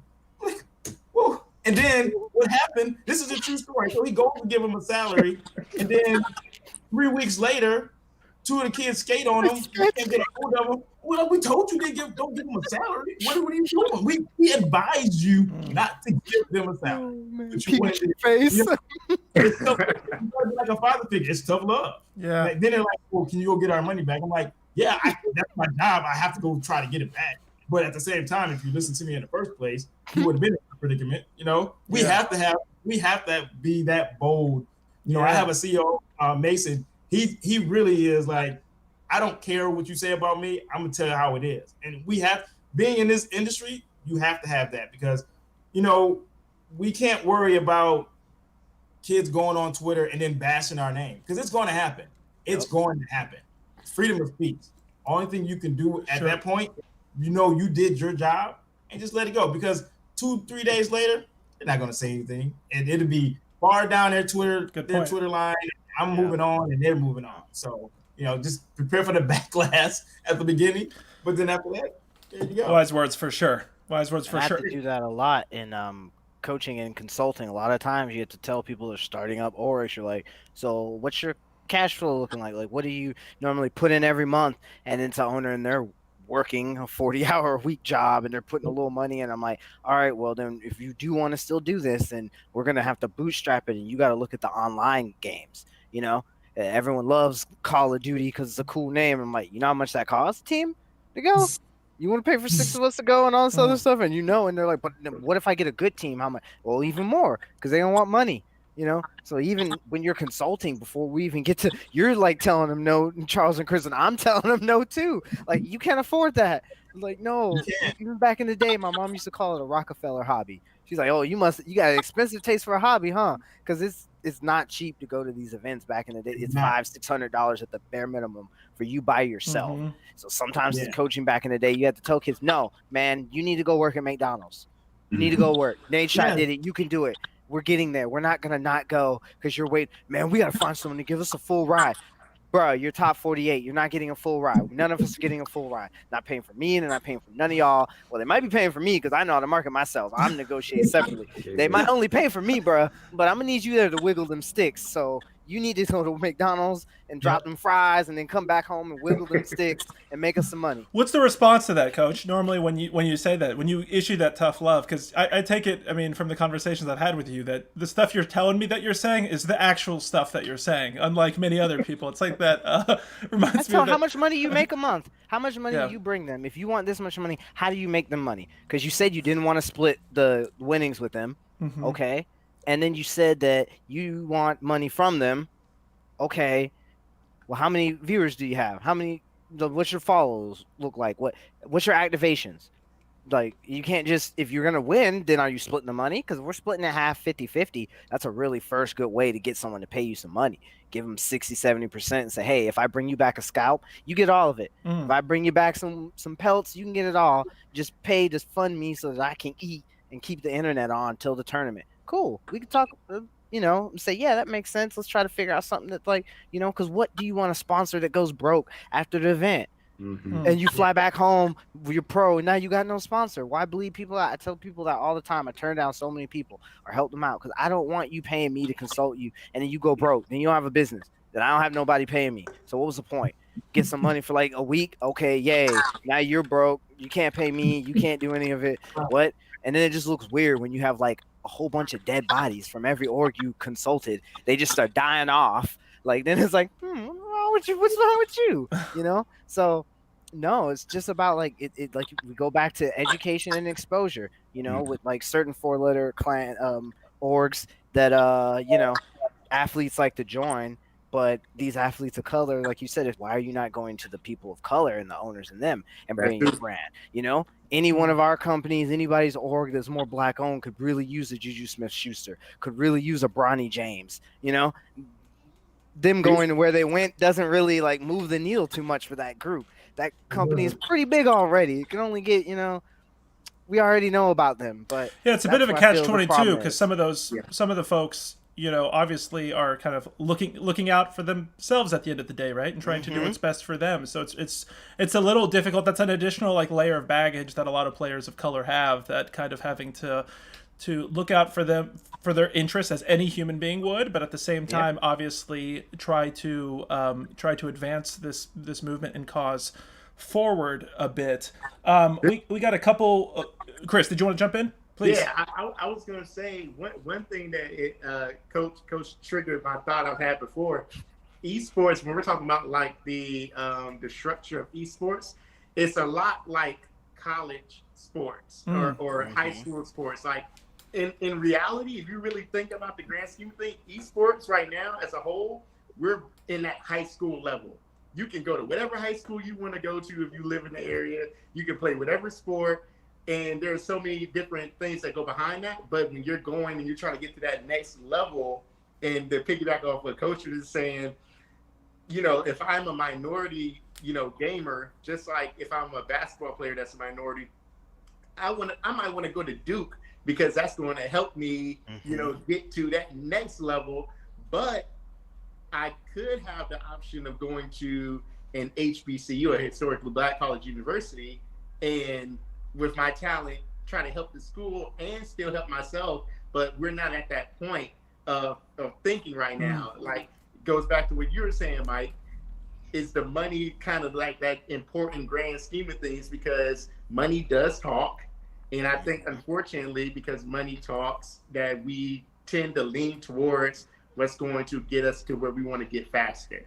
Yeah. So a lot of the gamers are choosing the route that is not that they're trying to be selfish. It's this from a standpoint of, maybe I'm sitting here, I work at Burger King and I'm a kid. They said they're going to give me how much a month? Yeah. Or they're going to give me what? Like I'm going to go with that. I'm going to go with that. And another, you know, if we're trying to support each other, if they try to go to a minority-owned, you know, organization, they might not have the glitz and glamour. They could be doing a lot of great things for you in the long run, but if you're trying to grow your brand and be attached to something that's going to help you, you know, grow to another level, unfortunately, they're placed in a hard predicament. Yeah, you're right, because like your family members, you know, a lot of us from that time where you bootstrap, and especially goes back to the original point with, in the black household, one computer is a lot. Now another one that the kid is just going to play on, like, no, I'm blessed and privileged because my father was in the military. He was an executive officer. So me as a kid, I know only the other black kids whose dads were officers. We're the only ones that had consoles and computers in our bedroom. You know, I had a console, I had a TV on top of that one, and a computer. So I was blessed that because he was into computers and that was our thing, we were into Star Trek and Star Wars, that every time he got a computer, I got the old one. So I kept constantly being able to have computers. If I'm in summer playing video games, it's all right. Like, he saw me go to the LAN center and said, I want to have a business and educate, so I'm going to open a LAN center for us. You know, not many kids get their parents going, yeah, that's your interest. I want to make a business that's your interest. You know, so that I could be around gamers and people want to be like, hey, sponsor me for this game or for that game, so I could generally learn about all of esports and get brought to things and see things, because some of the best advice I've ever got was conversations I overheard. And nobody give me advice like that. You literally got to be at some of these lands and just stand around and hear and go, oh, that's what he's telling him to do? Oh, that's what he's telling him to do? All right, bet I'm going to have to do that then. Like, they're not even letting you in the house. You have to be in the window outside listening in if you want to get on in this, because they're not going to spit on you if you're on fire. And if you leave for a few years and come back, they're definitely not touching you. It's very hard. So that's why I think the gamers can't make a union, because basketball, it's more entrenched in the players. NFL, man, you don't want to play. There's a long line of people. XFL proved that. They'll play and take half. If I'm an NFL player. If that, how much you want? Give me half. Yeah, give me a quarter. My family hungry now. Yeah, they're trying to change their lifestyle right now. They will go out there, take half, and have their whole body ruined. CTE, I don't care. As long as I remember it for a little bit, once it's over, it's fine. But my family would be good for generations. I'll do it.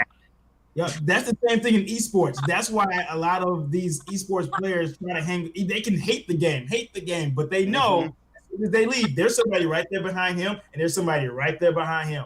It's like, they're handcuffed. Like, I know, like right now where we're going through a frenzy in Call of Duty where a lot of teams are being dropped. You know why? Because that pool of talent is huge.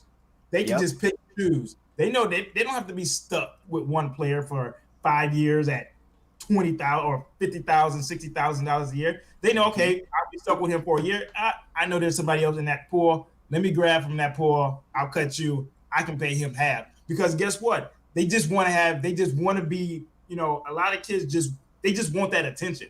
And they want that blue check mark on Twitter, and they want to be a part of a team. They don't care if they get paid $5,000. I got this. I'm the man. I am the man. That's what it is. Yep. Andy Dalton wouldn't survive. If he was a gamer, Andy Dalton wouldn't survive because he wouldn't have been on the Bengals that long. He would have been gone. He would have been gone because another kid would have been like, oh, a new 16-year-old quarterback. Bye. He's out of there. They would have got a kid with the best KD next. So to that point, or Chris, I think you wanted to jump in as well. Oh, no. So to that point, though, I think we can all understand, and it's hard to pass blame or judgment for those micro level decisions, right? Because this is like a whole systemic issue. So it's hard for us to pick on any one specific kid, for example, who is making that decision that is in the short term maybe in the best interest for them and their family. But at the macro level, I got these stats up again because I just want to preacher Mike here just to keep drilling this in, because as somebody who, the last decade of my life I spent community organizing really deeply in this world of activism. And I can tell you, if you already don't feel this way, seeing how things have changed recently within the last few years in a multitude of industries, I can give you examples where me working in the environmental field, where pressure on groups like Apple, Google, and Facebook to change their environmental policies. Those are the groups that are now trying to be 100% renewable, for example, because that pressure on the sponsors is key. So while it's probably not worthwhile for us to focus on those individual players and place blame on them, it does seem really worthwhile to go back to this revenue stream idea here, is to pressure those sponsors and to reward those sponsors that make the right choices. Because there are those groups, there are Lowe's and Red Bull, for example, here, that in all of my experiences with them have been positive. Now, again, these are massive corporations. There's a mixed bag of individuals in any company. But at the end of the day, we see the audience is growing.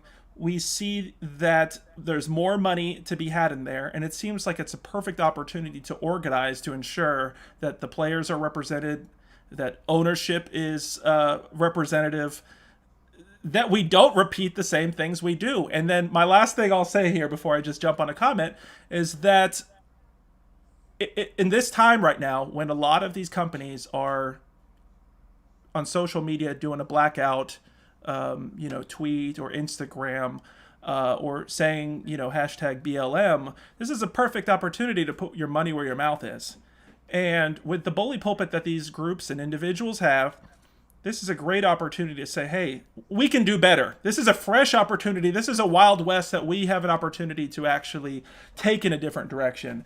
I'm going to bring in Jonas Brasco here again on Twitch, and then I'll bring it back to you guys. He says, I think esports teams and sponsors should focus on trying to be like team sport leagues like the NBA or NFL, and more like individual player sports like the PGA, PBA, NASCAR. No one seems to be looking at their models of how they run their leagues. Yeah, I think that continues kind of this conversation we have been having here. Any thoughts as far as we talked about the barriers for additional entry of more Black voices? We talked about representation, for example, being able to see yourself in the players and structure, not just the players, the whole structure of this industry. We talked about access to capital. I also want to talk briefly about this whole idea of access to coaching and training at the most youthful level. Because Potions and Pixels, some of you all know we do a lot of youth programs, and last year, with the help of great groups like Koyobi, Set Play, New Challengers, we did a whole series of events where we would take these really amazing fighting game players, and then they would mentor local kids in our community, because a lot of kids, they have access to like an intramural league for football or basketball potentially, but there really isn't like a standard level, not only to get kids the access to the technology, but coach, I would actually say, and you probably would agree, we'll see in a second, but also what they need more than even access in some cases is that training, that sportsmanship, those soft skills, that coaching.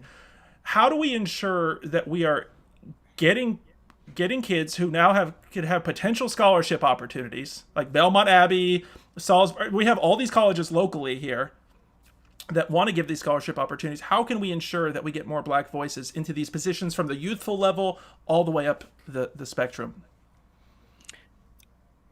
Chris, me or you? I was just going to say, I think it takes people like us making those opportunities. Like you were saying, Mike, you guys made a program to start training the youth. This came from a thought. At this point right now, esports overall is the Wild Wild West, but that can be a great thing because we all have the chance to make something, similar to what you've done, Mike, and try to make little impacts here and there. It doesn't take anyone, you don't have to have a degree in esports to teach about esports or gaming or a specific game or the industry. You know what I'm saying? So I think it's just more so about people taking the time to try to impact the lower levels, the youth levels, and try to make it so that they do see the opportunity and are prepared for opportunity. At my school, Livingstone, no one on the campus knew anything about esports, not esports specifically. They knew about gaming, but they didn't know about esports. So I created the Livingstone College Esports Club. And what I did there was not only talk about the games that are considered esports, but the industry, the jobs, I teach sport management. So showing them that everything they're learning for these traditional sports can go into the new aspect of the gaming industry. And that opened up so many different ideas and thoughts just by them learning what they could do. And that was something I did for free. That didn't take any money. And it has a big impact. Money, anything, and it had an impact. So I just think if more people start thinking how they can kind of give back, and bring people along with whatever journey they're going through in the gaming industry, then this is going to help. And I wouldn't say a plug, but that's the reason why I created the Black Gamer League, to network with other individuals, and you might meet somebody that will give you an idea of how you can impact in your area.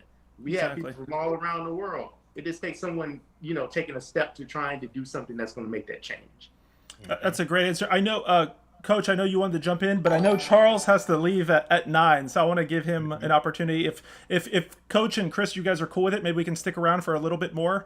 But Charles, I want to give you an opportunity. Take the next few minutes and just say whatever you want to say, and also if you could, tell people how they can find more information about Epyon Gaming Management, and of course, we'll be sharing more info about that tomorrow as well.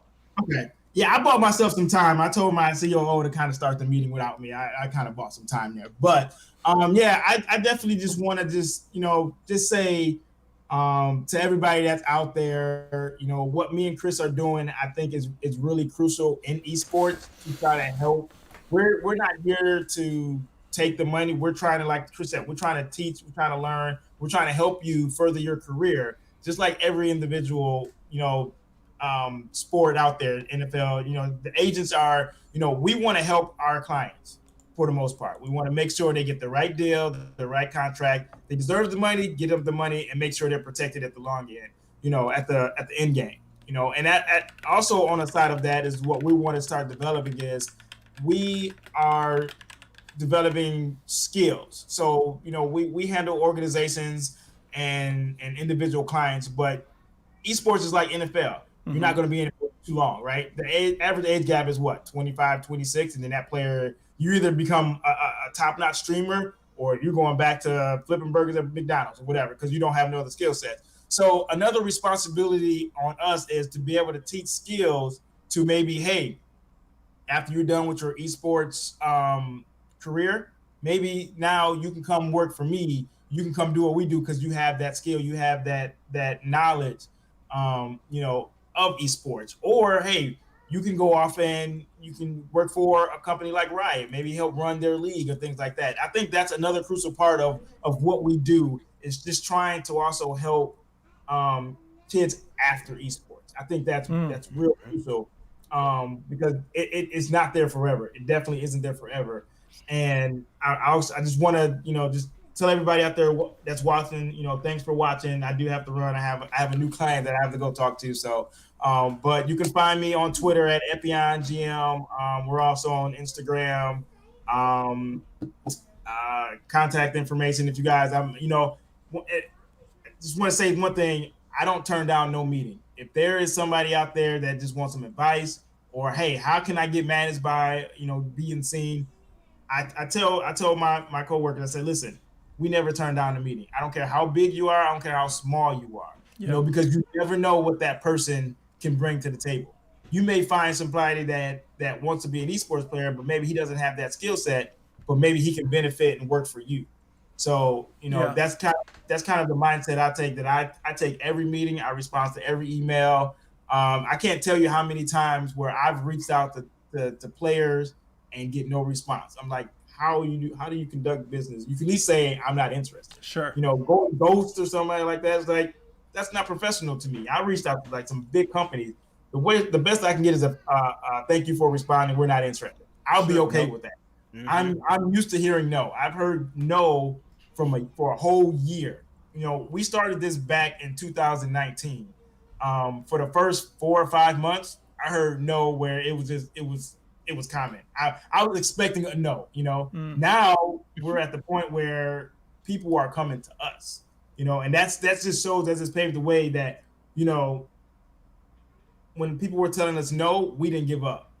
We didn't get down. We just kept pushing on. We knew what we were doing. We knew what we were getting into. And now those no's are turning into yes. So anybody that's out there that's watching this podcast and interested in esports, don't be afraid to hear the word no. You may try to go to these organizations. No. Follow your dream. I just want to say that just follow your dream and keep pushing, because you will make it. You can't get down on yourself. Or if you're a streamer, you have three or four views, one view, for like 3 or 4 months. Nobody want to watch me. Trust me, keep doing it, because I've seen success stories where content creator or streamer, he had like 4 or 5 views. He's up to about 80 to 90, 100 views per stream now. And it just took him a year. He just persisted in that. He never gave up. Fake it till you make it. If you're on stream, there's nobody there, you never know who's going to jump into that stream. If you got to talk to yourself. Or my best advice to anybody that wants to be a streamer, get a buddy to play with you so you guys can have that conversation. So when you start having that conversation, people jump into your stream. Now they're hearing your conversation. Now they're talking to you. Then it's just going to be a trickle down effect. Just never give up. Is my one big advice to anybody out there that's listening. Don't matter your ethnicity or your age or anything like that. Just never give up and always keep pushing forward. And just make it happen. I mean, like I said, we did it. We heard no for almost 6 or 7 months. Now we can call up a CDL team, or we can email, and we're getting responses back now. Or sponsors are responding to my emails and things like that. I have one of my biggest phone calls this Friday with the Florida Mutineers. 6-7 months ago, they probably would have been like, who now? But I'm at that point now, and with my business, that they see my email, they're gonna be like, oh yeah, I know who they are. Let me respond to that email. So my big thing is for everybody out there is just keep pushing forward. I've sacrificed, my wife could say, many hours sitting in this chair. I've given up time, TV time, with playing with my kids and stuff like that, because I know where my dream is. And if it sacrificed me taking a year away from my family, because I know what the future can hold for them if I can be successful at this, I'm willing to make that sacrifice. And I think that's what needs to be done in this esports industry, because Chris said it's the wild, wild west. Anything can happen. I think that's an excellent point, Charles. And I think that's one of the things I like with these regular conversations we have, where we give the general public an insight into this realm, whether it's on the game development side, esports side, the whole mix is a lot of people kind of looking on the outside in. It's the same with like social media. It could look perfect from the outside, right? We get that reaction too. A lot of people think it's just crazy. Potions and Pixels where you're at now. There's still those days, right, where you're getting like those 0 streams or you're getting those no's. That's a fact of life, and that's an important thing we need to teach everybody, that behind the scenes everybody's working their tail off and making a lot of sacrifices. Charles, I appreciate you being on so much, man. We're gonna have to have you on again, of course, if you'd like to. We really appreciate it. We really appreciate it. We'll be sharing your info tomorrow. We're going to stick around with Chris and Coach for a bit more, but let's continue our tradition and let's clap it up for Charles. I really appreciate it. Hey, thank you. All right, you guys have a good night. Thanks, Charles. Appreciate it, man. Good luck with that meeting.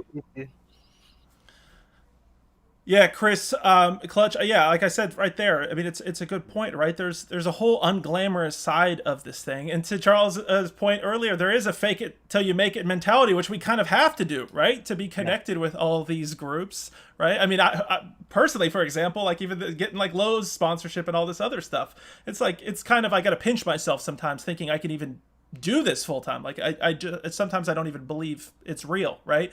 And so a lot of people are a part of this whole journey. So I think that whole advice about sticking with it and supporting each other, I think is very important. For those of you who are watching and you are new to this, we should say, I guess I should start off by saying that Chris and Charles are both based out of the Charlotte area, and Clutch is based out of, or nearby in Atlanta, our friends over, a state over. And so, but with the internet, of course, wherever you are, you guys can reach out to these guys here. And in the Black Gamer League has membership from everywhere, right? And so how have you found this whole idea, Chris? Because I know you were talking about this with the Melodin gamers, and I've seen you guys chat about this and talk about this on Discord. How are you able to help others who are going through this in their respective community to uplift, to provide that support and build this larger network and league together? I think it's just important to, to push everyone along. I think a lot of times in, being an entrepreneur, being an athlete, in any competitive scene, you have that sense of, I can only make it if I step over someone, or I can only make it if I do it alone, if I do it my way, if I don't listen to anyone. I think some people take a sense a sense of pride in saying I did it by myself, but I think that's why a lot of people get left behind unnecessarily. So for me specifically, I can only talk for myself. When I thought of making Phorce Management Group and the Black Gamer League, I've always had the mentality of, okay, who can I help? Who can I use that I'll keep on using to bring along? Anyone that knows me in this industry can speak to that. I am loyal to the people I work with, but it's not saying that I don't want to work with anybody else. It's that once I find someone that does good work, if I'm going to be successful, I see me using you to help you become successful as well. If I'm going to get to a new level, I'm going to, bring you along. Yes. And I think that, especially as minorities, you have to do that to make your network stronger. Like, I don't want to keep on climbing and breaking barriers by myself when I could, reach back and help someone along. Excellent point. Yeah, so that's I think it's just a mindset that you have to have as an entrepreneur, as a business person. Like, it's not all about just making it and telling other people get it how you get it. I feel like there's a certain level of responsibility that you have, especially if you're a minority, to create a pathway for others. So that's why I made Phorce. That's why the people I work with, I continue to work with. That's why I made Black Gamer League, for other people to network with each other and make a community to keep on pushing each other and supporting each other. I feel like it's important. Period. Absolutely. No, I love what you said there, because I think we're kind of we're talking about the fact that yes, there's money involved, and everybody should be able to live and work sustainably. But at the end of the day, there are larger issues at play here that affect more than just us and our immediate surroundings and our macro level issues that we can try to impact in some way and hopefully inspire others the way you all are doing. I want to bring in a couple comments here. Urios on Twitch says, I want to see more sponsorship from the local level, more local YMCA and or Lowe's sponsorship, but not to the players, but for the orgs. Winter Soul, hey, Winter Soul is pointing up to that. Urios is saying something that's happening recently because of COVID. More eyes are on the streaming sphere, but they don't outside perspective, don't know about the esports perspective. Yeah, it's up to the orgs to introduce people to esports in a better manner. Absolutely, and I hope this conversation contributes in that regard. Winter Soul saying, yeah, you see a lot more sponsorship for events and individual players than the organizations themselves. I think that's an excellent point. Euro saying flashbacks to the bounty Twitch ads. Got to keep persevering. Good stream. GG. Hey, thanks, Mercenary. Appreciate that there.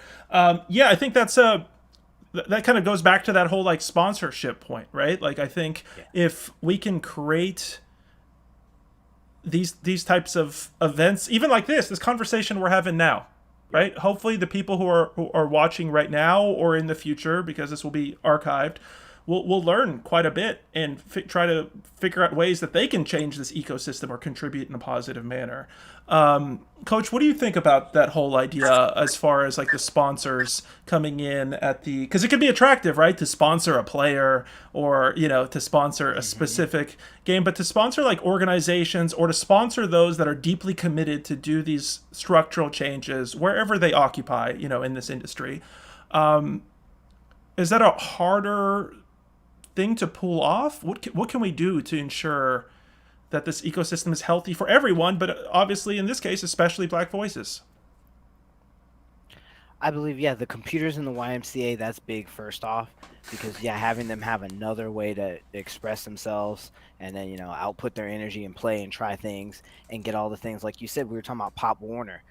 That's a person that created like a realm of like youth football. We don't have that for esports. What is the Pop Warner? Even when they're talking about other sports, it's just a general phrase for what? Youth sports, right? When we're talking about Pop Warner, we basically mean kids playing, and technically I believe the leagues go up until you start getting into the high school range. And then that's when that bracket ends, European in Europe with soccer, right? You can be playing for Arsenal in the children league, in the youth 10, the 12 over, the under 16, and then from 16 to 18, if you're good enough, you can get scouted to be on their under team and then play in that league. And then when you get old enough, they'll say, okay, time for us to move you up. There's a more clear path. League of Legends right now, North America, there's not a clear path for what do I do to be pro, other than play solo queue and make sure you get like, rank 1, stuff like that. And it's very outlier, very like you got to play game a system, things like that. If you want to be in the COD League right now, you could even win challengers events. You still have to have friends and network and things of that nature. And in the lower tiers, I do think that these LAN centers, some of them now, the people are too. It's a weird thing. It goes back to education and exposure. We as people of color, we're educated and exposed to how to do stuff that's artistic and all that. But how many of us know what do you do if you want a career that has you in the C-suite of a company? So we don't have enough executives and things like that to then be the ones they put on. Shout out to EG, with Nicole LaPointe Jameson. She was someone that traditionally went to school to do C-suite executive type stuff and was really good at saving businesses, and they need that, at a certain level. It's not just grassroots anymore. You have to run an actual company, and you need someone to do that. But we as people of color got to also have the exposure and education to be able to be there when you want to. Someone with a good heart wants to pick us. If there's none of us around, then their hands are already tied. They can't pick anyone. And if we bring it back to the lower scale, like these smaller LAN centers now, they want to be a little too grassrootsy, where it's like, no, that place down there where you get the wings at, put that logo on your overlay. You're not selling out not having a logo. You're not cool because you didn't have a overlay on your stream. You need to do that. You have to play the game. And we haven't been educated on the game. There's always a meta to every single thing you do, right? There's a way, even if you're cooking chicken in a pan, you don't put the cold chicken in the cold oil and heat it all up at once. There's a meta to every single thing you do. right? You just don't chew on I love toothpaste that. and then rinse it and spit it out. There's a meta. Everything has an order of operations, a breakdown, a best way and a worst way. And we got to start playing that game. And that's why I like that I found the Black Gamers League, because then you can help and educate all these people that, like, yeah, I've been doing esports since '08. But there's things that you guys need to know about that you don't know from being just fans of one game and this, that, and the other. You don't know how these lands are run, where the money is, what to expect, how things go down when they're good, how things go down when they're bad. All of that is through experience. And you're right, helping getting more of us of color and be like, no, no, no, you can do this. Like, I know you don't see a lot of us in that space, but you don't have to just play a fighting game or play Madden or 2K. There's other games you can play and you can learn them and catch up. And if you have the natural skill, I know Smite pros that are people of color. And it's like, we always talk about that, how it's like, yeah, we got to get more people in the MOBA scenes. Yeah. That's an excellent point. And I think that's also a challenge that, Chris, I'm curious. I meant to bring this up earlier with you and Charles, and I guess we briefly did when we talked about new people entering the scene. But to Coach's point about the meta and everything, which I love that point. I'm going to have to start using that as well. Yeah, we got to get that on a shirt for sure. I love that, Coach. I do have a question about navigating in this industry.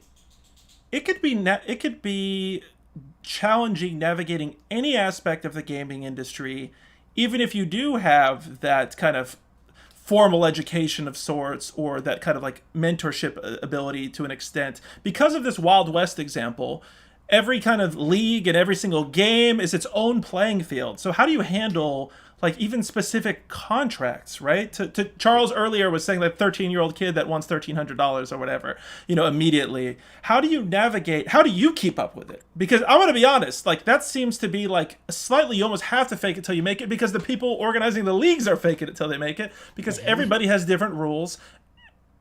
And nobody has like a clear, full understanding of like what's the fair price or what is sustainable. So what do you do? Like, how do you handle?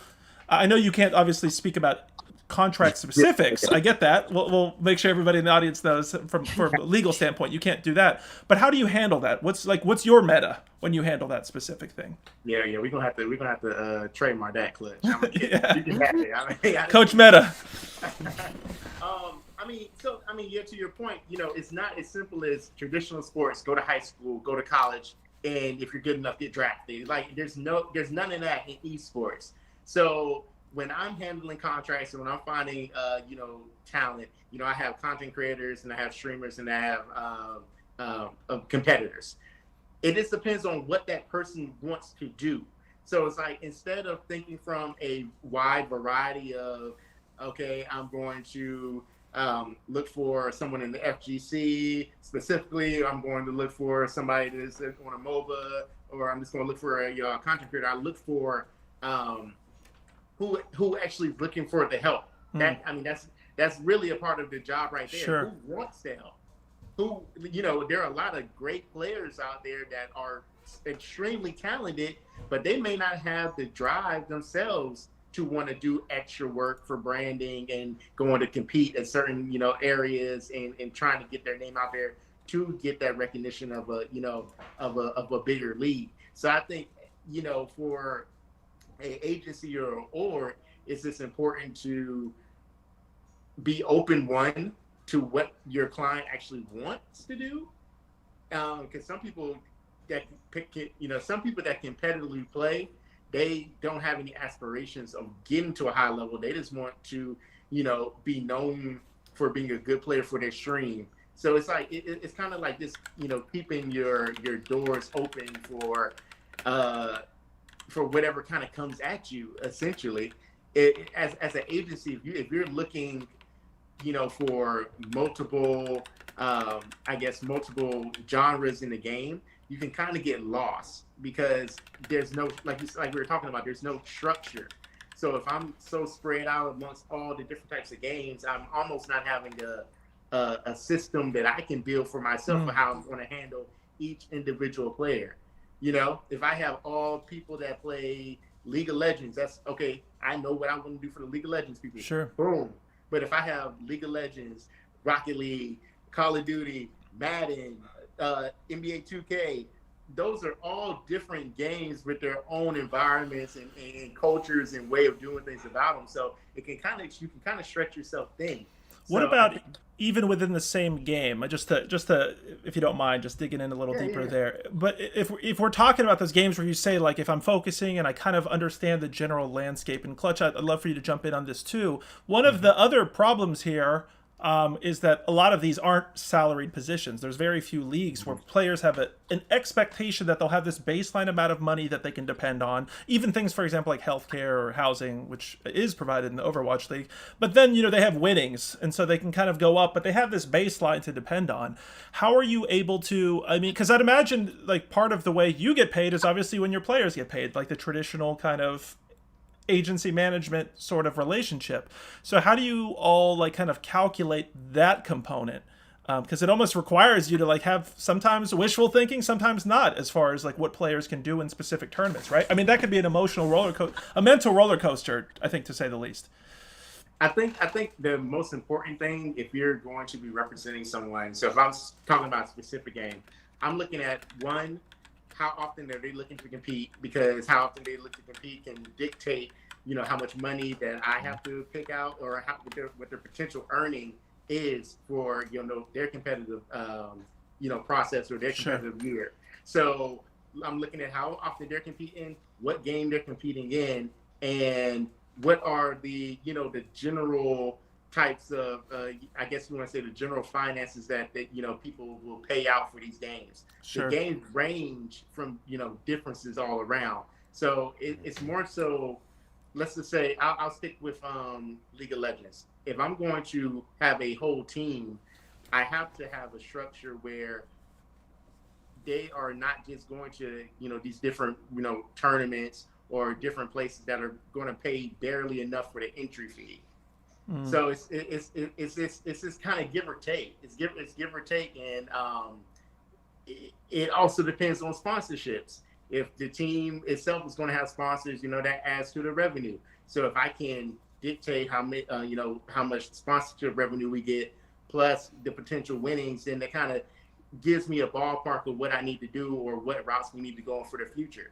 But it's all up in the air. It really is. Yeah.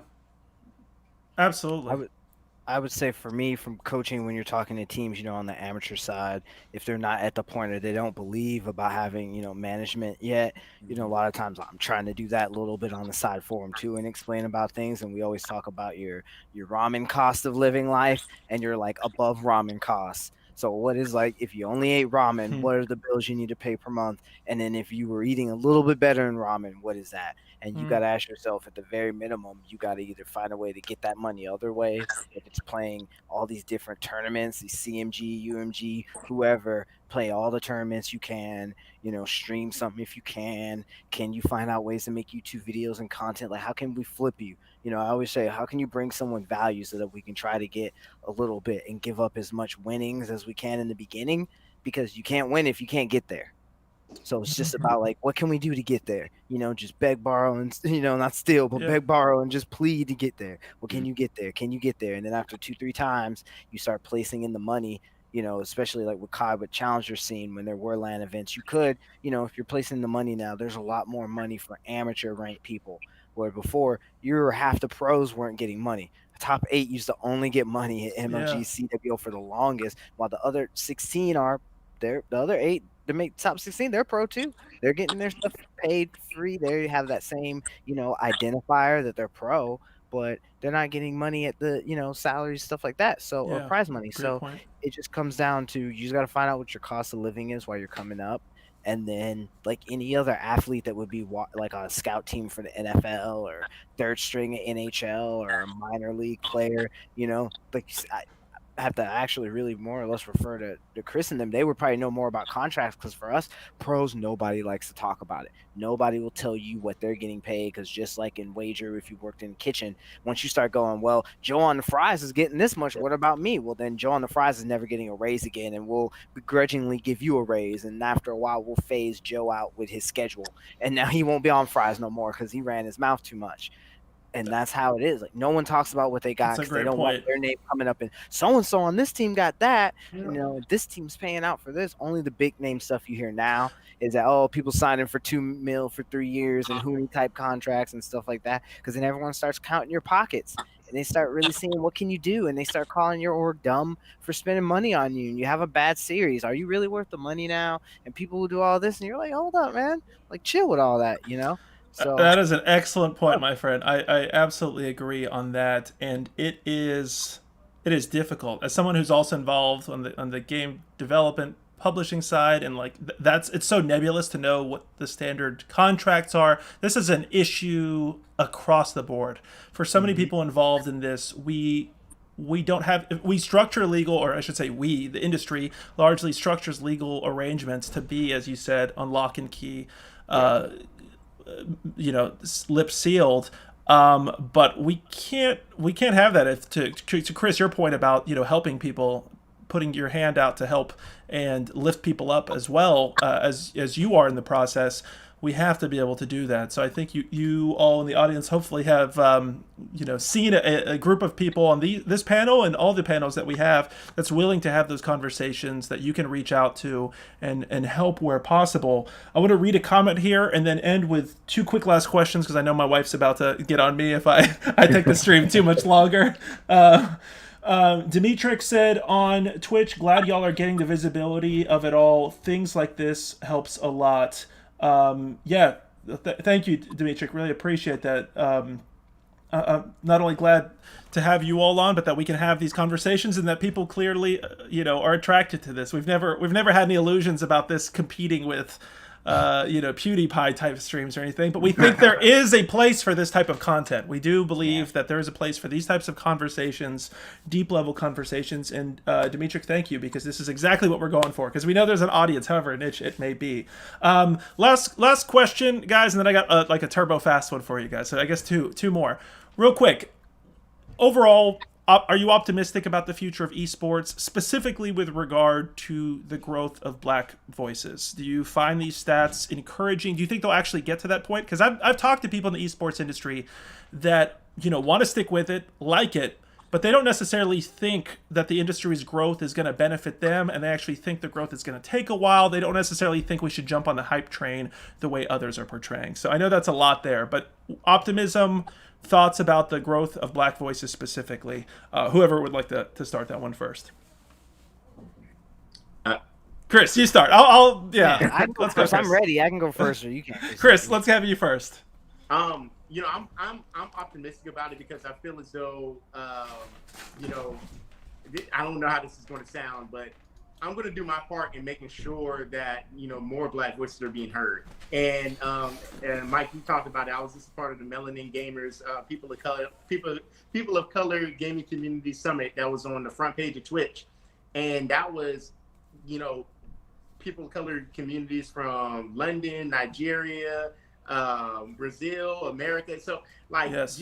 Just having those opportunities to speak on and give us our voices and what's important in trying to have representation in the industry.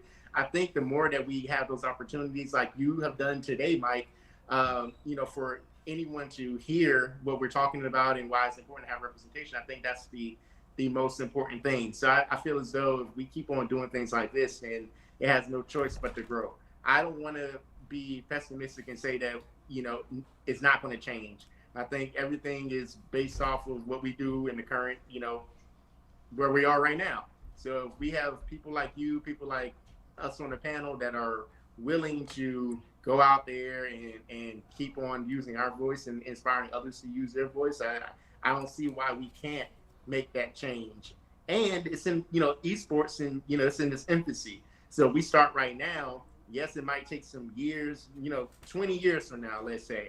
But I would rather it happen 20 years from now than 100 years, just like it's starting to happen in the NFL, Yeah. It took them Good 100 point. years to start doing things for people of color. I don't, if it takes us 20 years, I see that as a big improvement. Excellent point. Absolutely. Clutch, what are your thoughts on this?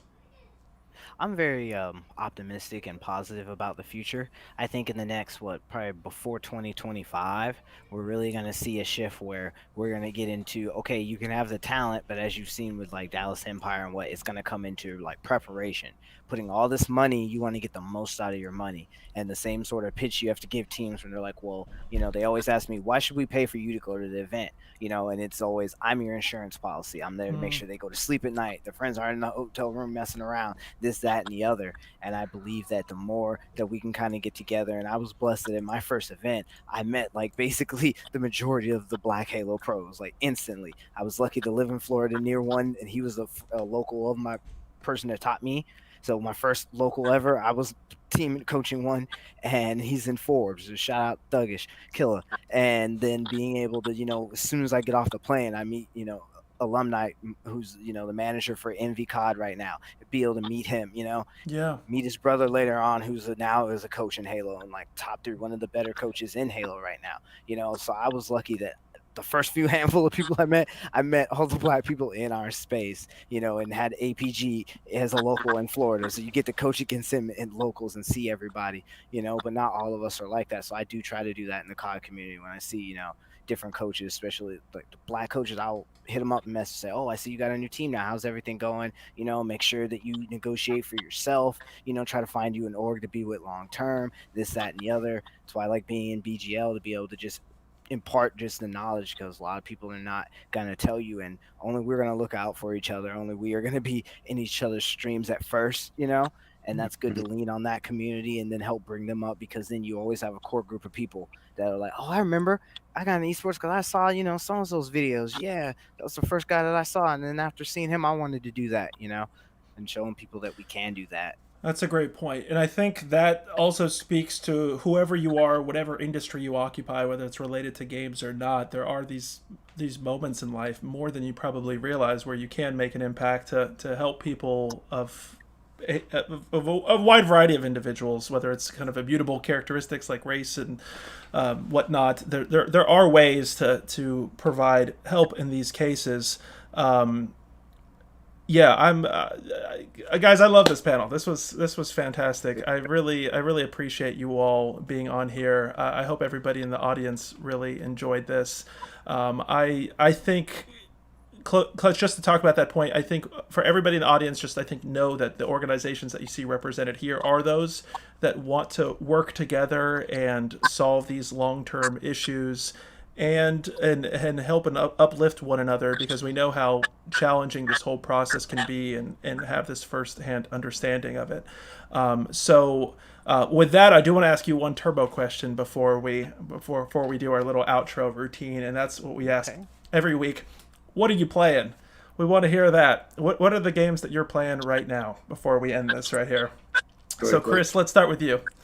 Me? Yeah. Man, I am. Clutch is gonna laugh because he makes. I am in love with Rogue Company right now. Rogue Company is my game. I swear.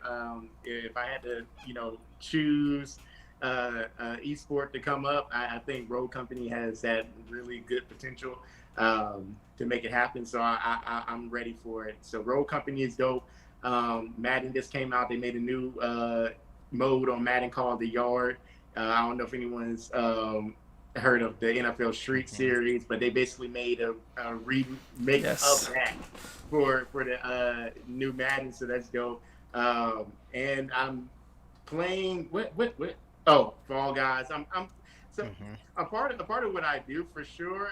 Like I said at the beginning, I'm definitely a variety streamer. I play whatever is fun, man. We're gonna have to have you guys on Indie Game Club soon. Let me know. For sure. We have a great time with it. Definitely need to do that, because I just play whatever's fun. So Call of Duty, Rogue, all that. It's like I'm getting to the point where I'm glad the next gen systems are going to be bigger, because I done ran out of space because of that Call of Duty update with all the games I have. So it's cool, man. It's cool. I like playing everything. Love it. Clutch, what about you? For me, I guess I just like, just being abused, because I'm on Warzone dealing with those hackers. Fall Guys is always a good time too, with the friends and everything. Among Us, That is a really good group. If you can get some people in a Discord, like 6 or more. It's I really wild like seeing playing that among game them. blow up because I remember as somebody who loves social deduction, like board games and everything, Mhm. like Among Us for a while was like a game I would just be telling people, and it was like so slept on, and now it is like blown up in a way I never imagined. It's crazy. Yeah, because I played the Battlestar Galactica tabletop game too. So Yes. yeah, seeing who's Cylons and Oh airlocking people, yes. and then they're not a Cylon. Absolutely. I love Among Us for that. And then really the low key thing I didn't think I would like is Xbox Game Pass. Oh Game Pass yes. Ultimate is like for me right now because Cold War and then Infinite got super delayed and Cold War drops on my birthday. I'm excited about that to get back to coaching in that. But from now till then, it's really refreshing because normally when the seasons when you play or you're coaching in games, it's just that game. You watch games come out, but you don't really have like if I spend a weekend gaming, I'm gonna feel guilty because that's I could be watching someone else's film. I could be finding some little thing and unlocking a secret a week before everyone else does and find that thing that that then you make a video about and then some org sees it and now a pro org is in your DMs and you're changing your life because you spent that weekend watching random film and not playing a game. So during the season, I don't play around with that when I'm able to get on teams and do that sort of thing. So Game Pass just playing like what is it? I think Frostpunk or Frost World. Oh, Like, Frostpunk. Yes. yeah, It's a people are it's a playing. Polish game. I'm loving They're how playing that on what on like Steam and stuff, but on Xbox Game Pass you get it for free. You could play yeah. it with your Game Pass subscription, and It's I great like on that. it's great actually on Xbox the implementation of it. I'm with you. Xbox Game Pass is fantastic. A And the fantastic. new 2K, because shout out Kobe, because I gotta have that. Yeah. As like gamers, it's like you hate it when like the athletes are now going in the game, and you're like, no, you can do stuff in real life. Ben Simmons, you put the video games down, you go dunk a ball for real, man. Like 2K is for me. Like I'm tired of, I'm still getting picked last in 2K and picked last in real sports. I had enough of it. So this year, I'm finding the playlist. I found the pros. They make the videos. I'm making a busted character this time. I'm getting picked first this year. I So I'm love it. waiting for 2K21, the Revenge of the Nerds. We're getting ready. I'm getting a crew. I love it.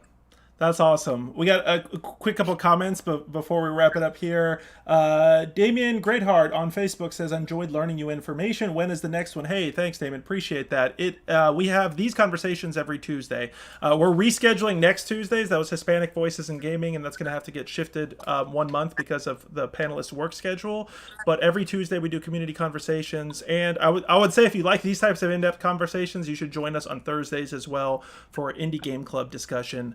We go in deep on that conversation as well. So thank you for the shout out there. Also, Fangirl Review. Hey, Fangirl. Fangirl was a guest on last Thursday's episode of Indie Game Club. She says, hi, just dropping by. Thanks for dropping by. Well, folks, this was, like I said, a great conversation. I always love doing these. You guys have been fantastic. I've really enjoyed it. Damien, yes, I appreciate that. And we're going to do what we always do is clap it up for all of our guests.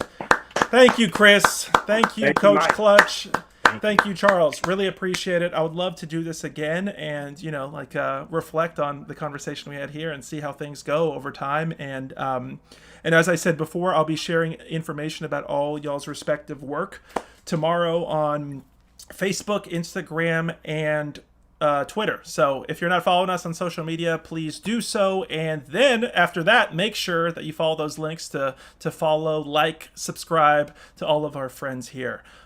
So yes, I want to thank you guys again. I'm going to end it here to do our outro, but I'll hit you guys up on Discord right after this.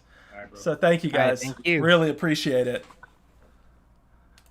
So everybody, that, my friends, was Black Voices in Esports. We really hope you enjoyed it. If you enjoyed that conversation, please come check out the conversations we've held in the past. This last month, we held Black Voices in Gaming, which you can still find that conversation available on Facebook and YouTube. We also had Women in Gaming, which was a fantastic conversation with the awesome folks at the Athena Alliance. In fact, we're going to try something new, so I hope you all stick around for a brief moment because we're going to do something that I don't have much experience with, but we're going to raid one of the Athena Alliance members' stream. So stick around for that while we do this outro here. We also held Custom Game Controllers, a conversation where we explored the art, technology, and people behind modding and creating creating custom game controllers. A lot of fun. Again, all these conversations sponsored by Lowe's. We really appreciate their support. You heard us talk about how great of a partner they have been in this conversation. Last week, we held Games to the Rescue, which was a conversation exploring how games are being used to fight coronavirus. Yes, indeed. As you practice social distancing, rightfully so, and wear your face mask, we want to make sure that you also know that you actually can help fight coronavirus by playing games. In this case, it was Eterna and Fold It. These two games where player performance then translates into actual medical work to hopefully find a cure. So please check that conversation out. And of course, you were here today for Black Voices in Esports. We want to thank our friends Chris Davis, Coach Clutch, and Charles Tabor so much for participating. I had such a great time. This is one of my favorite things to do in life each week, so I really appreciate it.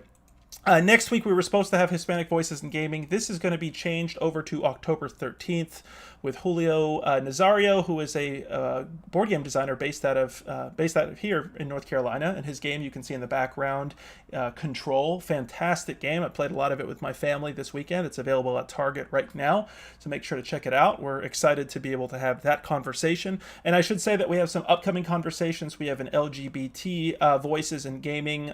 We probably, I think, are planning on doing 2 episodes of that, as well as having a discussion about the new game Tell Me Why.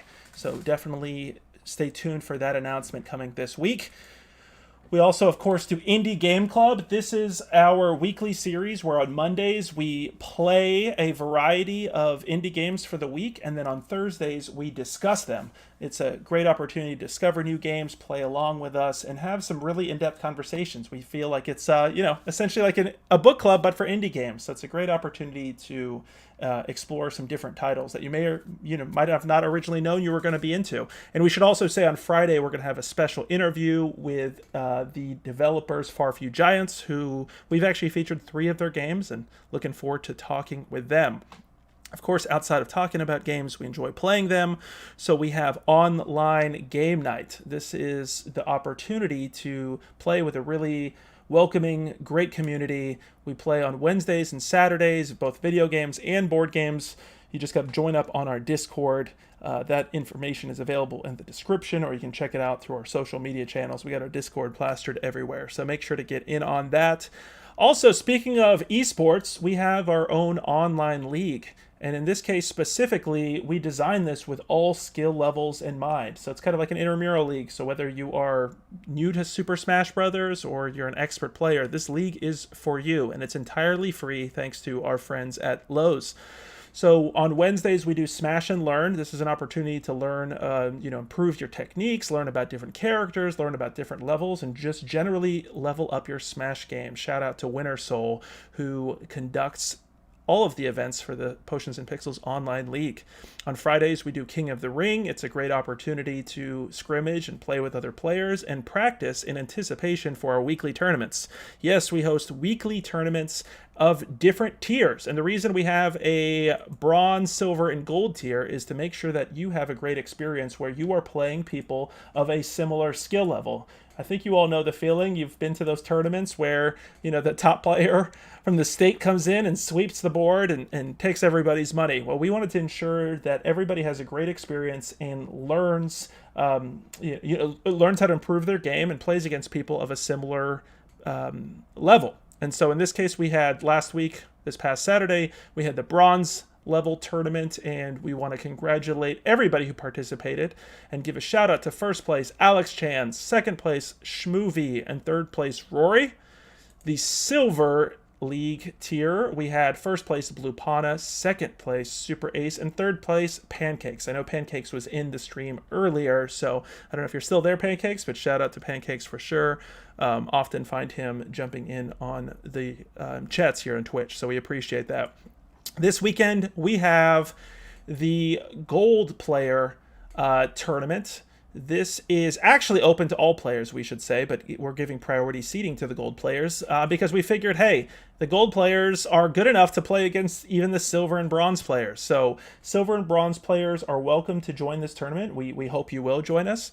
And then we will have a all-league tournament there. So we're really excited about that. So again, potionsandpixels.com/league, potionsandpixels.com/league. This is a great way to level up your skills. Again, entirely free. You can win real money, and it's a great way to connect with other people and grow your skills. With that, folks, again, thank you for participating in Black Voices in Esports. What we are going to do right now is we are actually going to raid one of the members of the Athena Alliance. So if you're not familiar with the Athena Alliance, they are a organization focusing specifically on those who identify as female gamers and their gameplay experience, and it's a really supportive group. And so we want to show our support to them by raiding their Discord. So in this case, we are going to be sending folks. So if you can jump into this raid, folks, as we go over to Lady Saya.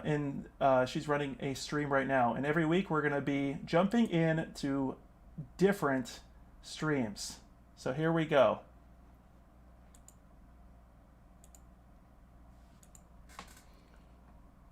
Thanks, everybody. Hopefully I see you, and make sure you're following Lady Saya and everyone else in the Athena Alliance.